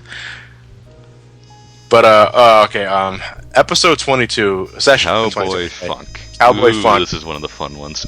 This is one of the fun ones, but this is also another harsher in hindsight moments because of the events of 9/11. Yeah. Because there's a sequence where he blows up two towers. He doesn't blow up two towers, but it's a terrorist threatening with bombs. He does blow up a section of the towers inside. There's like this. It's like this little connecting bridge that connects the two towers. He blows that up, and that falls and collapses. And again, this anime came out in '98, so it couldn't have known about that. But you know, it's another one that kind of makes you feel uncomfortable, even though the Twin Towers here are not the main setting of this episode. The episode goes all over the place, actually. But Cowboy Funk focuses on this guy, Cowboy Andy. It's the crew trying to catch this guy named, who nicknames himself the Teddy Bomber because he sticks explosives in teddy bears. Yeah. And blows shit And the up. guy just wants to be recognized. And he wants people to listen to him. He wants people to listen to him because he's of the philosophical type. You know, he has a message to spread across the world, but nobody gives a shit. You know, no one's listening to him because they're too busy trying to catch the bounty. Well, see, Spike is right there. He's about to capture the guy, and then This guy from some sort of spaghetti western film, who goes by the name of Cowboy Andy, shows up because in full cowboy gear on a horse. Is there to also collect the bounty, but he mistakes Spike for the Teddy Bomber. They look nothing alike. They look nothing alike. In fact, Teddy Bomber looks more like tongue poo than Spike. In a sense, he's a bit darker skin. He has more of a thicker mustache. But Spike can't believe just how this guy's damage. You know, how stupid must you be? Yeah. But this pisses off Teddy Bomber because no one's Spike listening is so to him. busy scuffling with Cowboy Andy, he feels ignored. And he doesn't like feeling ignored, so he keeps threatening both Andy and Spike with more explosives. The guy constantly gets away. Because they're too busy fighting. He continues to be able to blow shit up. I'm not even sure this is causing casualties or anything like that. But he keeps getting away, but it's only further driving his rage because each time they're there to get him, they keep running into Andy each other. and Spike keep running into each other, and they keep scuffling, and it pisses him off. And I love that. But A one-of-a-kind son of a gun stew. Why do you have cans of stew with your face on it? the guy it turns out to be a very rich man. He's basically a bored rich boy who wants to do it because he thought it was fun. Yeah, he takes bounty hunting up as a hobby, and he plays with the cowboy gimmick because it's fun to him. Yeah. But the episode ends with once again they're trying to get the Teddy Bomber once more. Oh, this is also the second time in the history where they actually get the bounty. Oh yeah, that's right. That's true because they do technically. No wait, Faye does, was it Faye or I think it's Faye. Yeah, I believe it's Faye that does help capture him, and they get a share of the bounty. But you know, it's one of those things where Andy and Spike have like this confrontation up on the rooftop. Because old spaghetti western style. The two get stuck in the elevator, and then another funny moment. They both outsmarted each other. They both outsmarted each other because Spike realized that the Teddy Bomber would rig the elevator, so he reverses the sequence. But Andy also suspected that Teddy Bomber would. So he reversed the sequence back. He reverses it back, which means the bomb is going to go off. So they're scuffling. They're trying to get out of the elevator. That's a pretty funny moment right there. And then they finally had another standoff on top of the ceiling and on the roof of the building. And the two have a little fight. And because of the bomb damage, the place is out of whack. It's crumbling, and they're pretty much at a stalemate. And then Spike, out of frustration, kicks a beam or punches a beam. He punches the top of a beam, which causes half the thing to fall off. Coincidentally, causes some debris to fall under and it collapse because of the bomb damage. Andy's hanging for his life. Spike rescues him. No. Andy falls, but he manages to rescue himself. He climbs himself back up, and then he declares defeat because he thought Spike was the reason why the debris collapsed because of that punch. And and Spike at this point is like, you know what, whatever, just forget it. Just go away. Guys, just go. And Andy declares that he doesn't need to be a cowboy anymore, so he gives Spike the title of a real cowboy. And he also says, "See you, space cowboy." He even says that in the Japanese dub in English. So in the final part of the sequence, we see the Teddy Bomber being hauled off to jail. Yeah, he's being hauled to jail. And all he wanted to do was be listened to. Yeah, he just wanted to spread a message, and then suddenly we hear Andy outside. A horse outside it, and Teddy Bomber looks outside. It's Andy in samurai gear. and he's like, he's no longer a cowboy, but now he's just call him Miyamoto Musashi. Let us go, Jiro Maru. Yeah, and he rides off into the sunset. with Teddy Bomber once again ignored because of just how fucking weird this world is. But yeah, it's definitely one of the more amusing episodes. Yeah. And Andy has a bitchin' thing. Yeah. Was it on purpose that Andy looks a lot like Spike? Yeah, only that was on purpose. It was on purpose. Alright, I wasn't exactly sure at first, but yeah, Andy looks just like Spike, only with blonde hair, and he's more of a cowboy actually. But yeah, another good episode just to get you in a lighthearted sense, and you know, this anime is really good at doing that. You know, there's another reason why I love this anime so much, because even when the plot goes nowhere, it still entertains you in a lot of ways, and I can't thank them enough for that. Well, it's nice. It's also just funny to see Spike is so frustrated over nothing. Yeah. He really does have no reason to get so worked up over this guy. It's like he's another bounty hunter. Yeah, he's stupid, but but that's I think that's the reason why he drives him nuts. You know, because this guy should have died like 30 years ago, but he's still alive. He's still here, and he's always getting in his way. And that's what really drives Spike off the wall. And I also like it when Faye and Jet kind of hint that you guys are more alike than you think. And when they start doing similar things, it drives them more mad. That it's like, it's like they're climbing. It's like, what are they doing? They're climbing up on the roof like a couple of monkeys.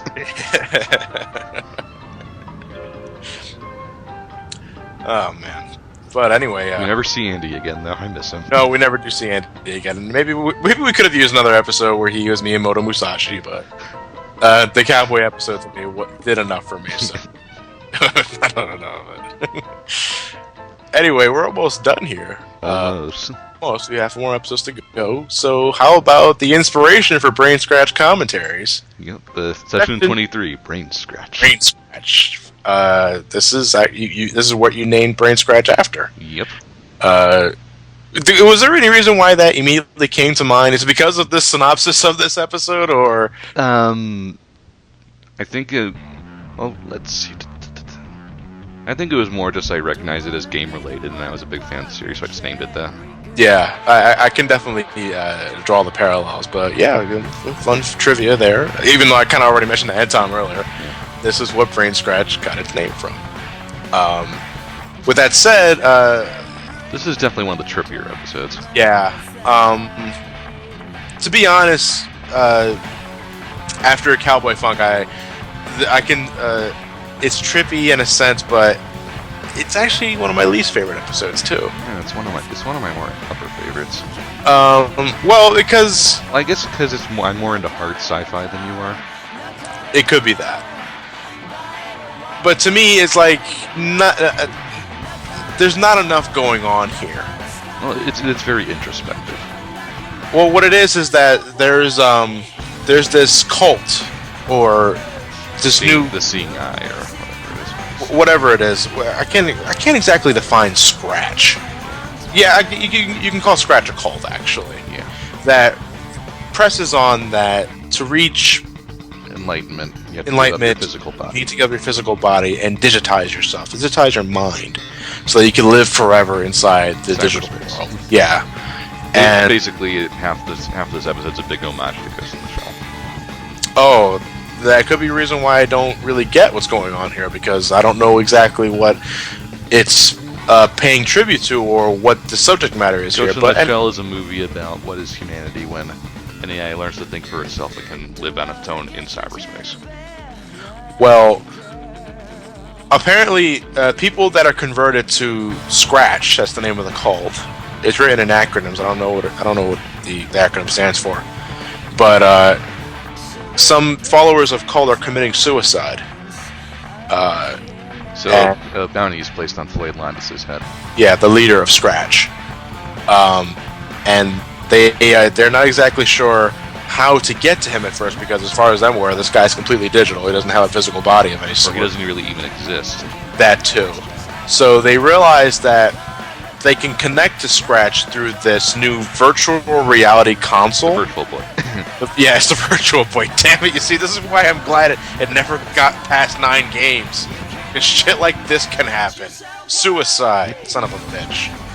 But they find out that they can connect to Scratch via this VR system. So Jet tests it out using a fake name, an alias, to pretend that he's signing up for the Scratch, and then while they're during the initiation period, it sends him into a hypnotic shock. Hypnotic shock. Well, it's actually a cool visual gag because it looks like it looks like it's hurting Jet. He's wincing, he's doing that, but then it turns out Ein's biting his leg. Yeah. Because Ein can sense that something's wrong, and Jet was almost placed in a coma because of it. It also should be noted that Faye is pretending to be a member of the cult. Yeah, to try and get the bounty.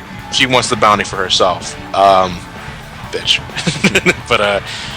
But she ends up getting closer to when Jet does, but she ends up falling unconscious because of invisible something's affecting her. She falls into a coma, with Spike following later on. Because pile of corpses next to the TVs. Yes, Spike follows. Quite literally slept to death.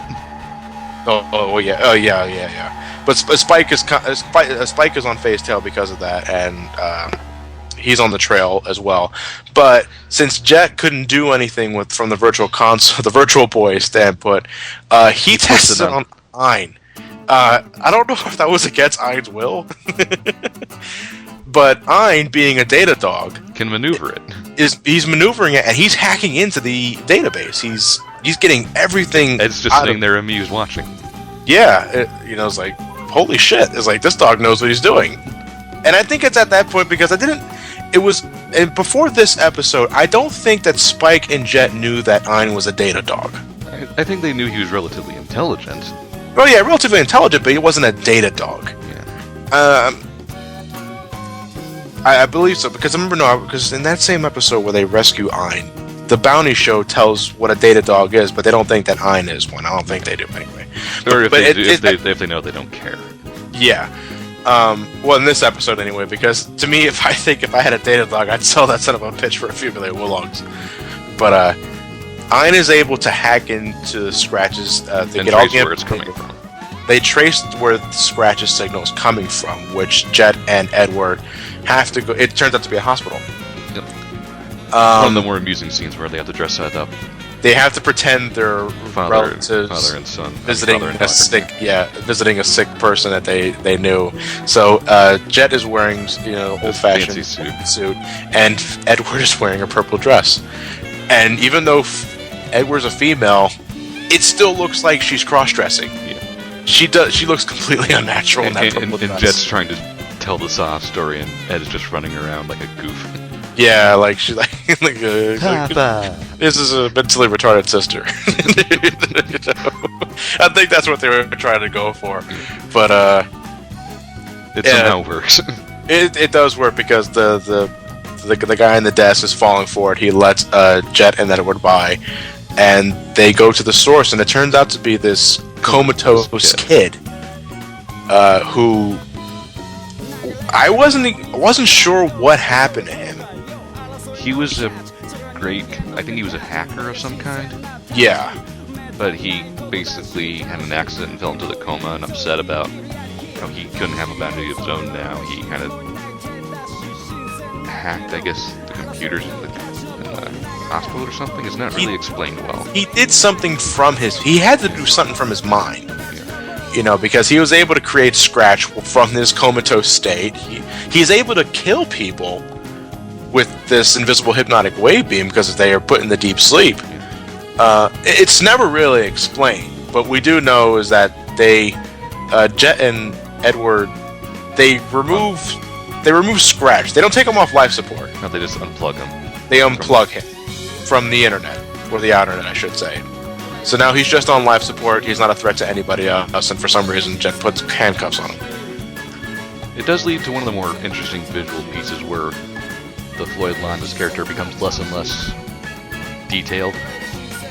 Oh yeah, where he loses resolution. He becomes a wireframe, and he starts losing more and more polygons. Yeah, I do remember that. That was one of the more interesting visual pieces. Yeah, it shows that he's deteriorating. Well, the Landis character is deteriorating. The kid is still there, as far as I'm aware, just left to Symbolism. I guess so. But yeah, other than that though, like, you got more enjoyment out of it than I did, because I was baffled as, like, how is he committing the murders? Maybe you'll get it a bit more if you watch Ghost in the Shell. Maybe, but in the context of Bebop, I kind of wish I didn't have to watch Ghost in the Shell to get a little more clearance on how the hell is he doing that from his state of mind. Okay, so next up I believe is actually the movie in terms of canon. Knocking on Heaven's Door. Yeah. It's called Cowboy Bebop the movie in America, but the subtitle is actually Knocking on Heaven's Door. Is there a reason why they didn't? I don't know. I heard it. I think it was like legal issues, Something like that. I'm not something sure. like that. But yeah, but the movie actually is in canon to the series. It's not like, Dragon Ball where it's on its own separate continuity. No, the movie fits in between 23 and 24, I believe. Yeah. All right. So, I know at the very least it happens before Hard Luck Woman. yeah, because we still have Faye around. Yeah. And she's still acting as bitchy as she usually is. But the movie in itself, it focuses on this. I don't remember much of the movie, to be honest, because it's been a while since I actually watched the movie. It focuses on this guy that was part of. Was he part of the army or something like that? Something like that. It's been a while since I've seen the movie as well. Well, which is why we're probably just going to be skimming over it. Yeah, we're going to be skimming it over it, but overall, it was. If I could just sum it up real quickly, I enjoyed it, and it got me interested to want to watch the series to begin with. If I didn't like the movie, I probably would have said no in the first place. But I said yes after my roommate showed me the movie in the first place because I liked the animation style and I thought it was pretty nifty to look at.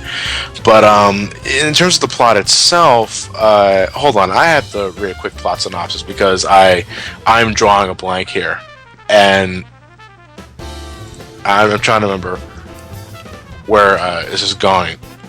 But I do know that the guy has a 300 million Wulong bounty on his head. Yeah. And that Because captures attention. Because he's planning something big.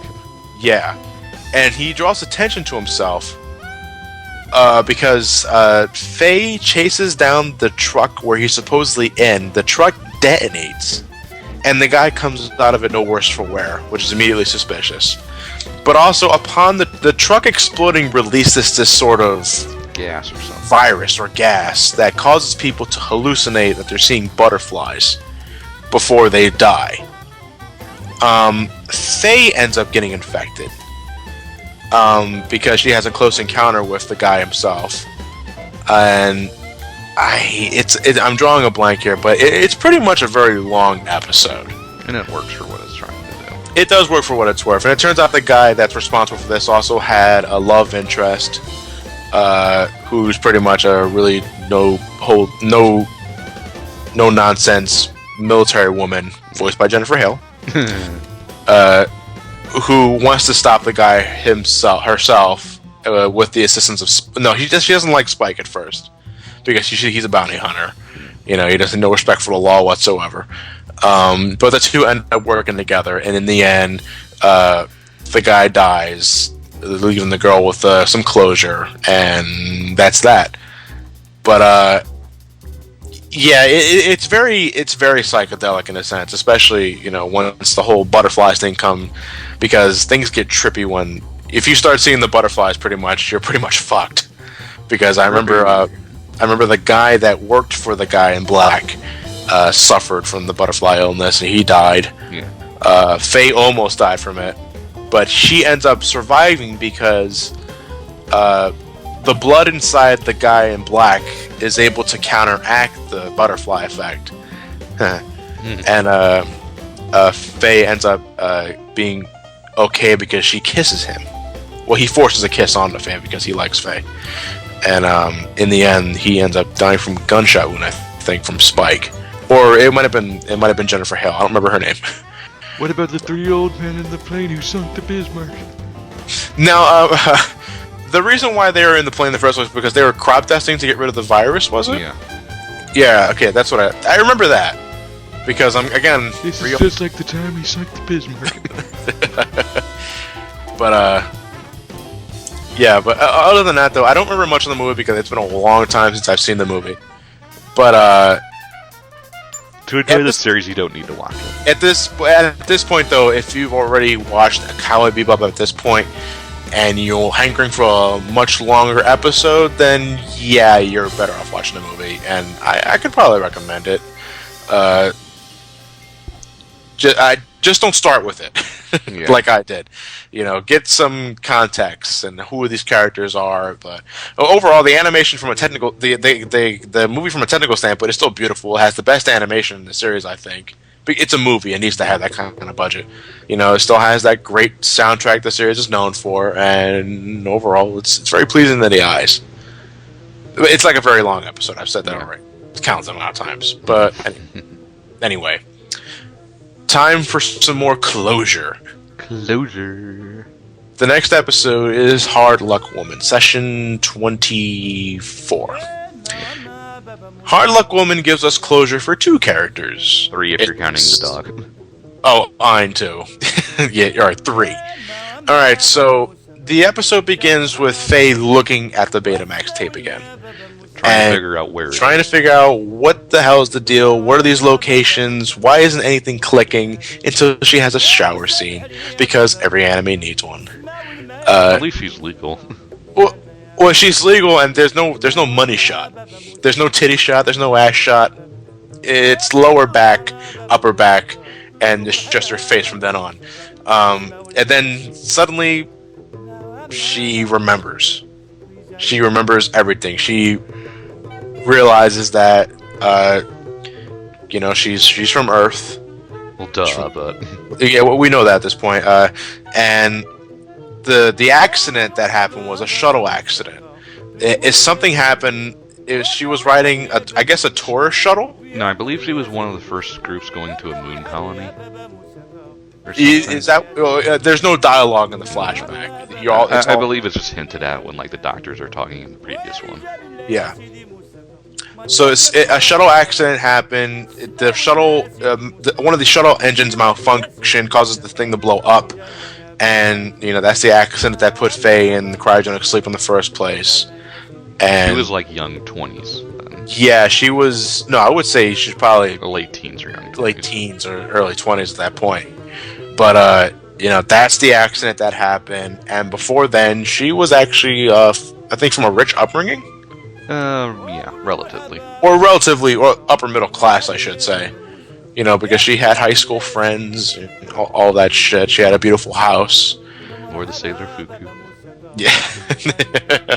But, so with that sudden realization, she now wants to go back to where she lived. Trying to figure out if anyone's still there. Yeah.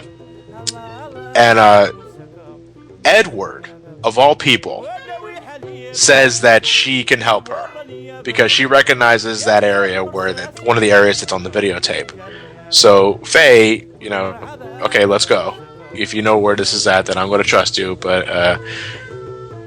before then, Faye and Edward run into this old orphanage area that Edward grew up in. It turns out that Edward purposely wanted to make a stop there because she knew that she can get food there. Yeah. So it's here that we find out that Ed grew up in an orphanage for a few years before she just one day wandered off. Again. Yeah. And it's also here that we find out that Ed has a father who dropped her off at a daycare and just forgot about her. Father of the year. But, at this point, I don't know, is it because, do they actively try to search for the father at that point, or is it just happenstance? Well, I believe they went off and Ed set up a ruse just to get there by putting a quote-unquote bounty on her dad. Yeah, they put a fake bounty. She hacks into the system, she puts a fake bounty on her father's head so they can locate him, while Faye goes off to where she grew up. So she separates from the team for a little bit. So we find out that Edward's father is a mapper. the Earth is beyond repair in terms of continents, and the continents are always shifting because the meteorites that constantly fall to the Earth. So it's him and Mac and Mac. Yeah. It's McIntyre. Okay, I was hoping you catch that. But they constantly roam the Earth, mapping things to update the map that they've created. But because the meteorites are always falling on Earth, it's impossible to keep it. It's impossible to keep track of it because the continents keep shifting and the geography of the Earth keeps changing. Doesn't stop them from doing that because, as we find out, Edward's father is just as eccentric as Edward is. But not as bad though. He's at least on Earth. His brain is at least in the same galaxy as everyone else. Yes. So with the fake bounty on his head, Spike and Jet go after him. Find him. They go after him, and he wrecks their shit. We have Spike's greatest challenge, Edward's father, because Spike is trying his damnedest to put this guy down, but this guy is countering everything Spike throws at him, and he's barely moving. He dodges all of Spike's kicks. He blocks this roundhouse with a simple. He puts his arm up, and then he counterattacks with a headbutt. This Spike is no match for this guy. It also should help that Edward's father begins the battle by throwing 2 eggs at their guns, and it jams the guns. And then the Bebop comes crashing down, and Ed just flies out. It's only you remember. Sure. Ed comes out of the ship. Edward's father, who I think his name is Appledini or something like that. He catches a glimpse. He immediately recognizes who that is, and here's how we find out that Edward's name is actually Francois. The two have a loving father-daughter-son moment. They're very excited to see each other, and Appledini offers Francois if she wants to come with her, and unfortunately, that doesn't really get any resolution because as soon as that happens, another meteorite strikes, and they run off to go. And they run off to go remap the Earth again, leaving Edward alone again. That's it. And at that point, Edward decides she wants to, go her own separate way. I don't know if she's going towards her father, or she just goes off on her own again. I always assumed that she wanted to go find her father again. Maybe because at least she knows that he's alive or exists. She doesn't really seem to care. No. But, I think at this point, it kind of opened her eyes a bit, and now she just wants to go on her own way, and she brings Ein with her. Well, Ein follows Ed. And she paints a smiley picture on the deck saying bye-bye. Yeah. Faye gets some closure because she manages to find the statues. She manages to find the place where her house used to be, but it's all desolated. Before that, she an old high school friend who's very old now. Yes. An old high school friend manages to notice Faye, who calls her Faye, by the way, which means her real name is Faye Valentine. Well, at least her first name is Faye. Well, no. Her name is Faye Valentine. The old lady calls her Faye Valentine. That because she was an old high school friend of Faye. Right. So the doctor just happened to give her the same name. I think more he knew, and he was just screwing with her. No, he said that was a name that came to mind. No, that's what he said, but I still think he was just screwing with her. It could be that, but I found that really weird. But I said, I more took that confirmation of her name as the doctor, amongst everything else, was just screwing with her. I guess so, but that's kind of fucked up. If the doctor knew her past, then wouldn't he tell her that? Well, as that episode with them showed. Yeah, they're a bit eccentric, but they still were rather warm-hearted. I thought the doctor was like the space-age Dr. Hibbert. Always laughing inappropriately at the inappropriate times. But, because of the old lady recognizes Faye attempts to get some resolution. She runs back to where her old house used to be, and there's nothing there. It's the only time we see Faye as a young teen.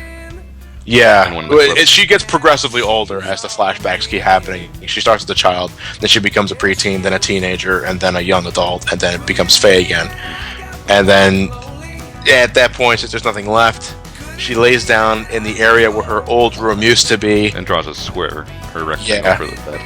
Pretty much. And then she just kind of sulks for a little bit. And then that's her closure.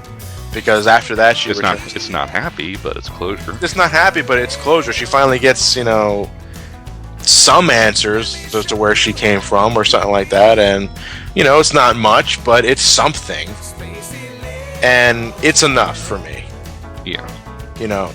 Because at that point, she realizes her home is the Bebop. Yeah, she has nowhere to go back to. She has nowhere to go back to, but she realizes I think it's not said, but it's implied, and I think so, that the closest she has to family at this point is at the Bebop. So she goes back. In the next episode, anyway. But yeah, well, it's weird because in the episode Toys in the Attic, when everyone's giving them their own lessons, a Faye's lesson was you can't trust anybody, you have to remain distant. It's deceive or be deceived. Yeah. In a sense, that's her mentality. That is the lesson. And then what is the lesson of this story? Don't leave things in the fridge. If you see a stranger, follow him. See what he is up to. But as soon as she gets her memory back, her mentality is, you should always feel like you need to belong. And when she sees that where she used to belong is no longer there, she recognizes that she belongs on the Bebop, which is why she comes back. But we lost Faye and Ein.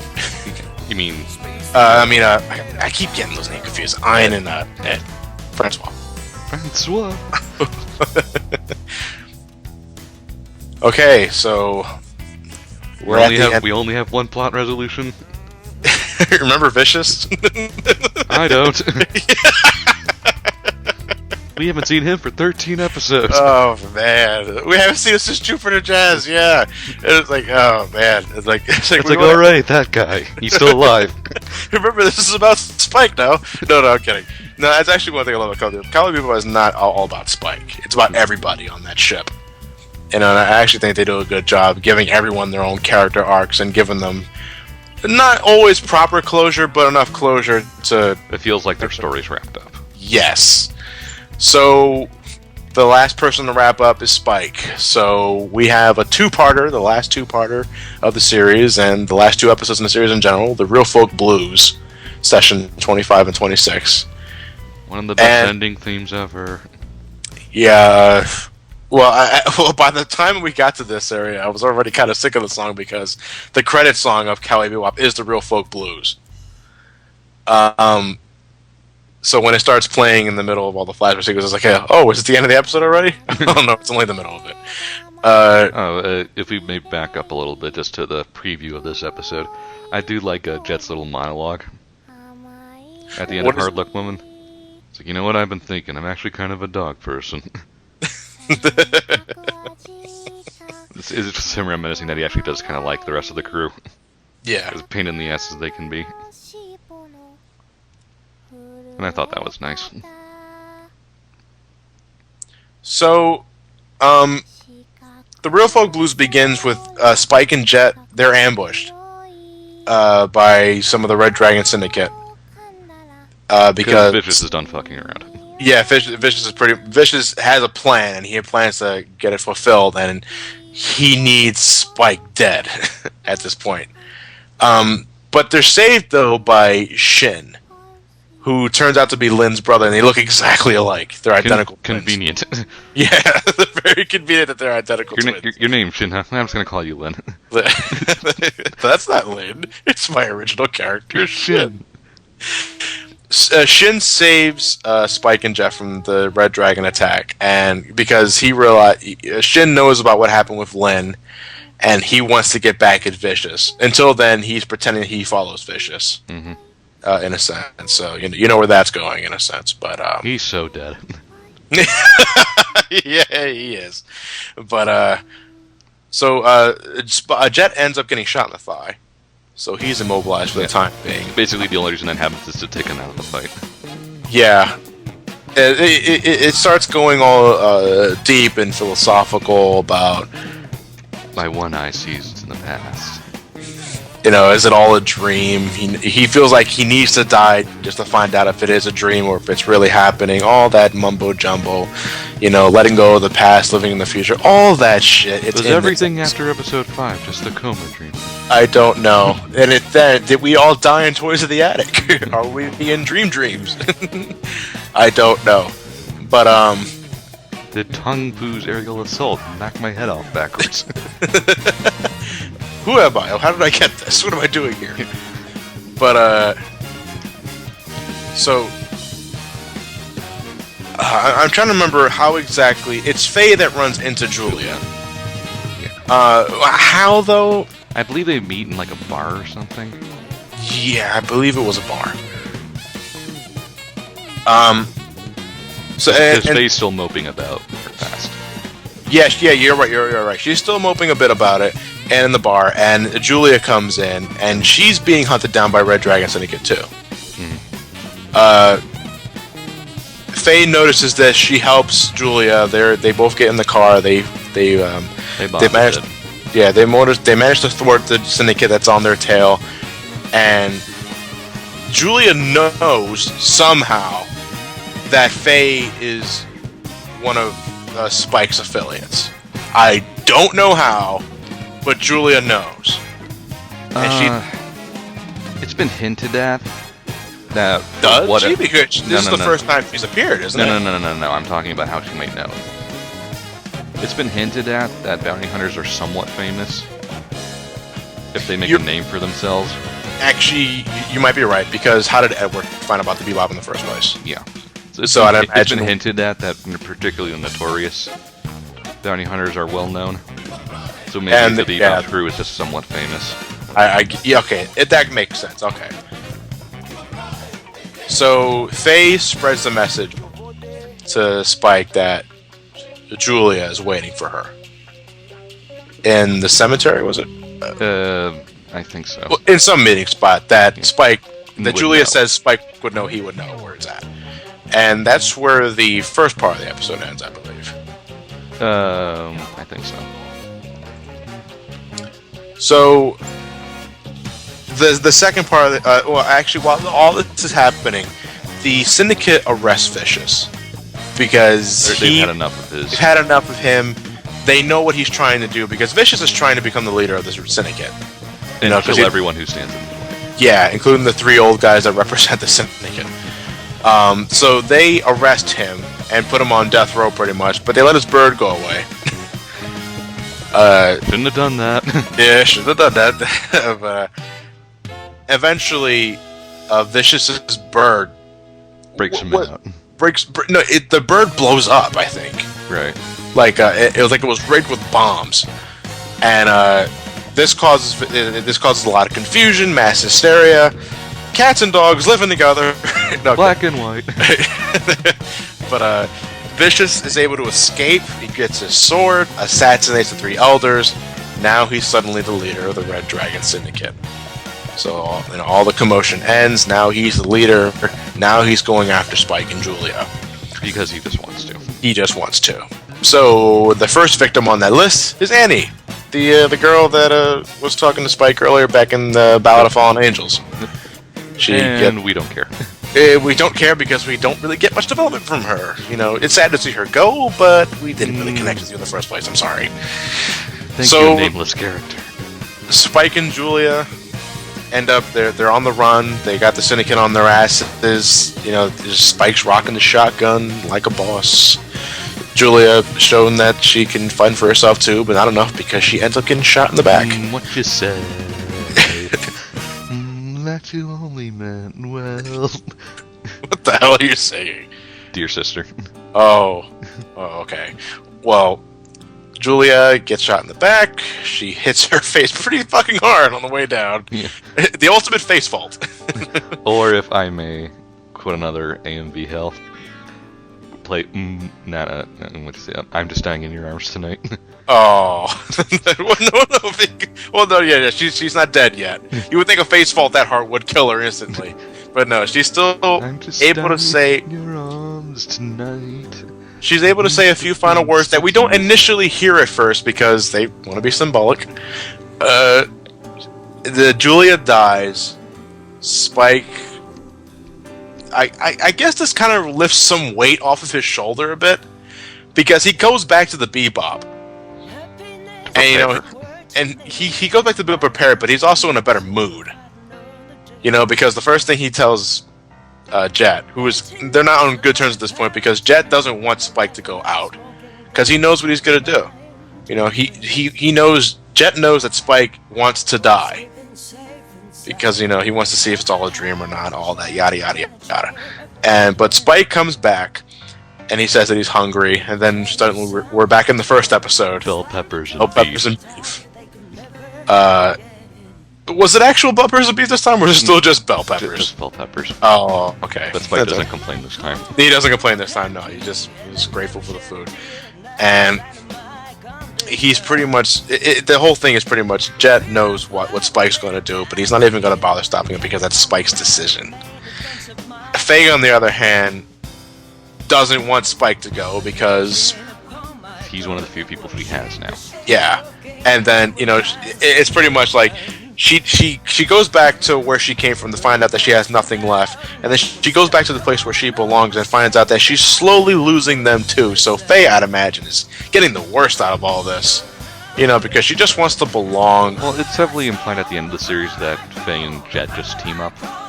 Well, yeah, I mean, in the end, she still has Jet. But the fact is, she's losing more family. She doesn't want to see Spike go because she knows that Spike is going to die. Or at least he wants to die anyway. Yeah. And she attempts to stop him. She doesn't really do anything. She just fires the gun in the air a few times because, Like she can really convince him otherwise. No, and she's... it's his decision, and she respects that. She regrets respecting that, but she respects it. So then we get the final scene. We get the climax, you could say. Spike infiltrates the Syndicate HQ, Vicious waiting at the very top. Spike blows them all to shit. Yeah, Spike is packing a fuck. He learned a lesson from Tong Po. He's packing a lot of heat. He has grenades, he has guns, a few knives, I think. He has C4. He's raiding the Syndicate HQ. He has Shin on his side, and he dies soon enough because he can't bank worth a damn. He gets shot by one of the guys coming through an elevator, I think, or it could be from stairs, I'm not sure. But Shin dies, telling Spike, finish the job, make sure Vicious dies. And Spike was like, I was already going to do that. I was like, I know, I didn't need you to die to tell me that. Yeah. But Spike gets shot a few times, actually, on the way up. He still has the advantage because he uses mostly guns while Vicious is still sort of happy. Yeah. So, they have the final Mexican standoff. Spike attempts to shoot Vicious a few times with the guns. Vicious is blocking them with his sword. They're fighting, and then we get my favorite scene actually in this is when they're in the clash. Gun and sword. Yeah. Gun and sword, and he's like, I'm waiting for that fucking sword to slip and cut Spike's fingers off. But it doesn't happen. They end up rebounding off each other. The sword lands under Spike's feet. The gun lands near Vicious. They say, let's finish this. They respectively throw each other's weapons back at them. They finish it off. Spike leaves a mortal wound on Vicious. Vicious leaves a mortal wound on Spike. Vicious dies immediately, though. Yeah. That asshole dies first. So, Spike... Pretty much. Yep. Yeah, limping. He's walking down the stairs. Everyone's suddenly stopped firing because they realize... I think at this point it's already assumed that they know the Vicious is dead. Since Spike is... That or Spike goes out of bullets and... He's not a threat. Yeah. Yeah, he's not a threat to anybody anymore. So he walks down the stairs, he stops, points the finger at them. That's the most iconic scene in the entire anime. Bang. Points at them, says bang, falls to his death. Maybe. I'm kidding. I'm not sure. I think it's assumed he dies. But... he's dead. He's dead, and I want him to be dead. And then they play Blue. What do you think about the ending song? I like it. I like it too, but at this point I'm so used to the real folk blues that it's kind of like it comes out of left field for me. But that's how the series ends. Bang. It's always weird when the final shot, well, not necessarily final shot, but final real scene is the most iconic of the piece. Well, it should be, I think. You know, when the final scene is what usually just identifies the anime. It's the reason why you remember the anime as a whole in the first place. You know, you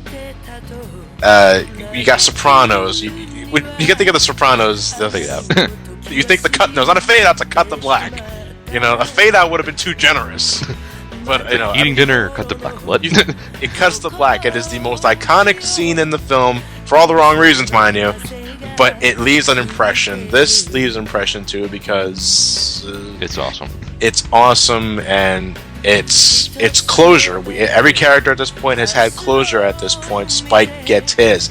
He got what he came for, and you know, it's a downer ending in a sense. You know, Bebop still lives within Jet and Faye, but it was always Jet to begin with. Yeah, and you know, it's bittersweet in a sense. Spike got what he came for, and in the end, that's what's most important. Yeah, you don't want Spike to die, but that's not your choice. No, that's what he wants. It's he wants, and you have to respect that. That's what Faye learned, and that's why she's so angry.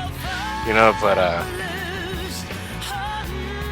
I hear all the time that his final word "bang" is like one of the most famous final lines in anime history. It is. And Stephen Bloom knows that. But didn't he like pay homage to that when he was playing Tom in Toonami? It's hard to say. I want to ask him that in Momocon March. Yeah. But yeah, the final countdown in the last Toonami before they brought it back, obviously. When it was canceled for reals, that last time, Tom flies off and it just says "bang" because it's voiced by Steve Bloom. Because Tom was voiced by Steve Bloom, so everyone took that as a shout out to the older fans who watched Toonami early on and then grew up and watched Cowboy Bebop. I'd imagine so.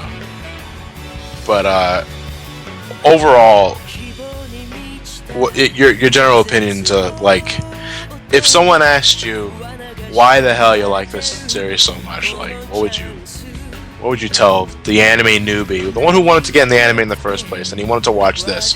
What reason would you give that newbie? Because it knows what it sets out to do and it does it perfectly. Yeah. I admit it may not be everyone's cup of tea, but it's so rare you get a show so flawlessly executed in what it's trying to do. I can agree. You know, would you say this falls under, if it were a video game, would you say this falls under Final Fantasy VII Ocarina of Time territory? No. You don't think so? No. Well, I mean, anything that's wildly popular will to some extent. Yeah. Because nothing is perfect. Of course not. But I think this is, for its pure quality, it's a must-watch for not just Japanese animation, but animation in general. Yes, I will agree to that. I will definitely agree to that. I'm not. If I were to say, if you were to watch something, just for the sake of watching something, I would recommend you Cowboy Bebop. You know, and unfortunately, because it's an anime, it's not going to be turned off. They'll be turned off of it because everybody, cartoons are for kids, even though that's just not true. That's not true at all.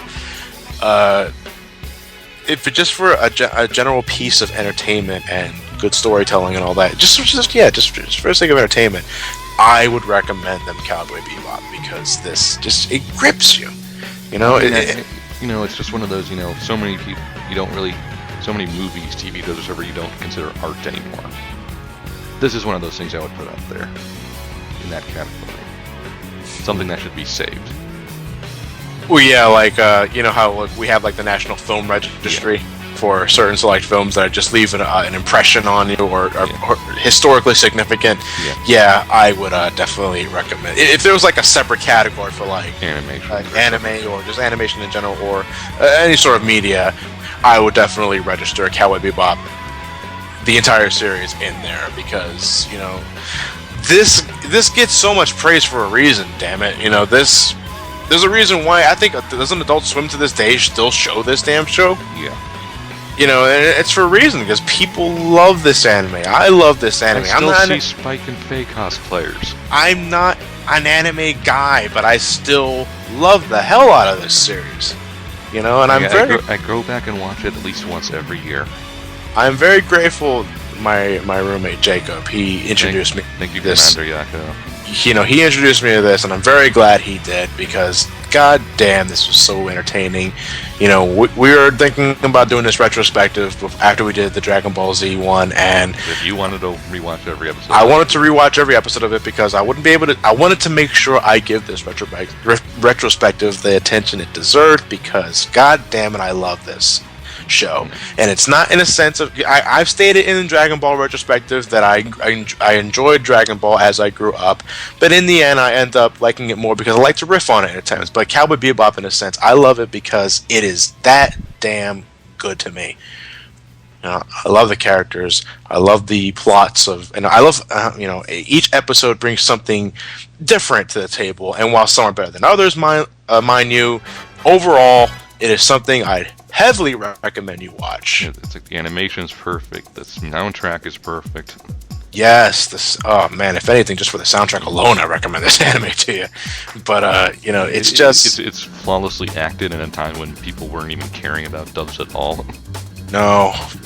But that's just everybody does their job really well. Stephen Blum, Wendy Lee, Melissa Fon, Jennifer Hale's in the movie.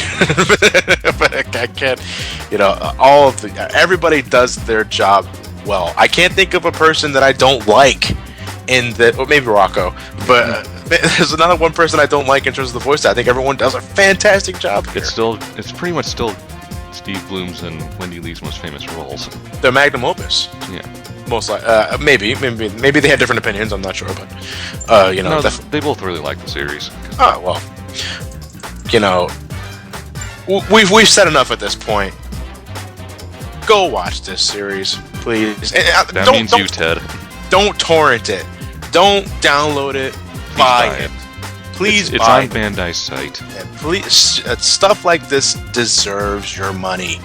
And don't rip them off like that. Please buy it or rent it from a friend who has a physical copy, something like that. But don't torrent it, please don't. You're doing this series a major disservice by doing that. If you want to watch anime, this is required watching. Yeah. There are very few series I would put up there with say it's required watching. This is required watching. Welcome to the Anime Club, where besides signing a blood pact, you will also be required to watch all 26 episodes of Cowboy Bebop. Along with the first five seasons of Dragon Ball. But first, the blood pact. Is anyone here tested positive for any STDs? No, I didn't think so. Good, you're already halfway there. Having sex means you're not a virgin if we don't tolerate that here at the Anime Club. I don't know where I'm going with this, but I had a lot of fun with this, Ryan. Me too. I knew we were gonna take forever with this, but it deserves it. It was worth it. It was worth it. What do you think the next one should be? I'm not really much of an anime nut, but we'll think of something. We'll think of something. Let's do Cooley. Okay, I won't very long. Well, no, I was thinking since it's only 6 episodes, maybe we could marathon it at MomoCon. We'll see. Yeah, we definitely. Anything's possible. Yeah. All right. Later, guys. Later. See you, Space Cowboy. You got to carry that weight.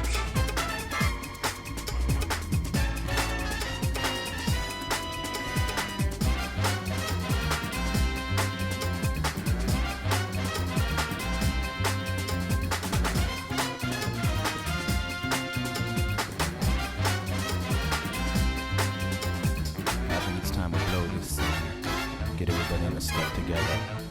Okay, 3, 2, 1, let's jam.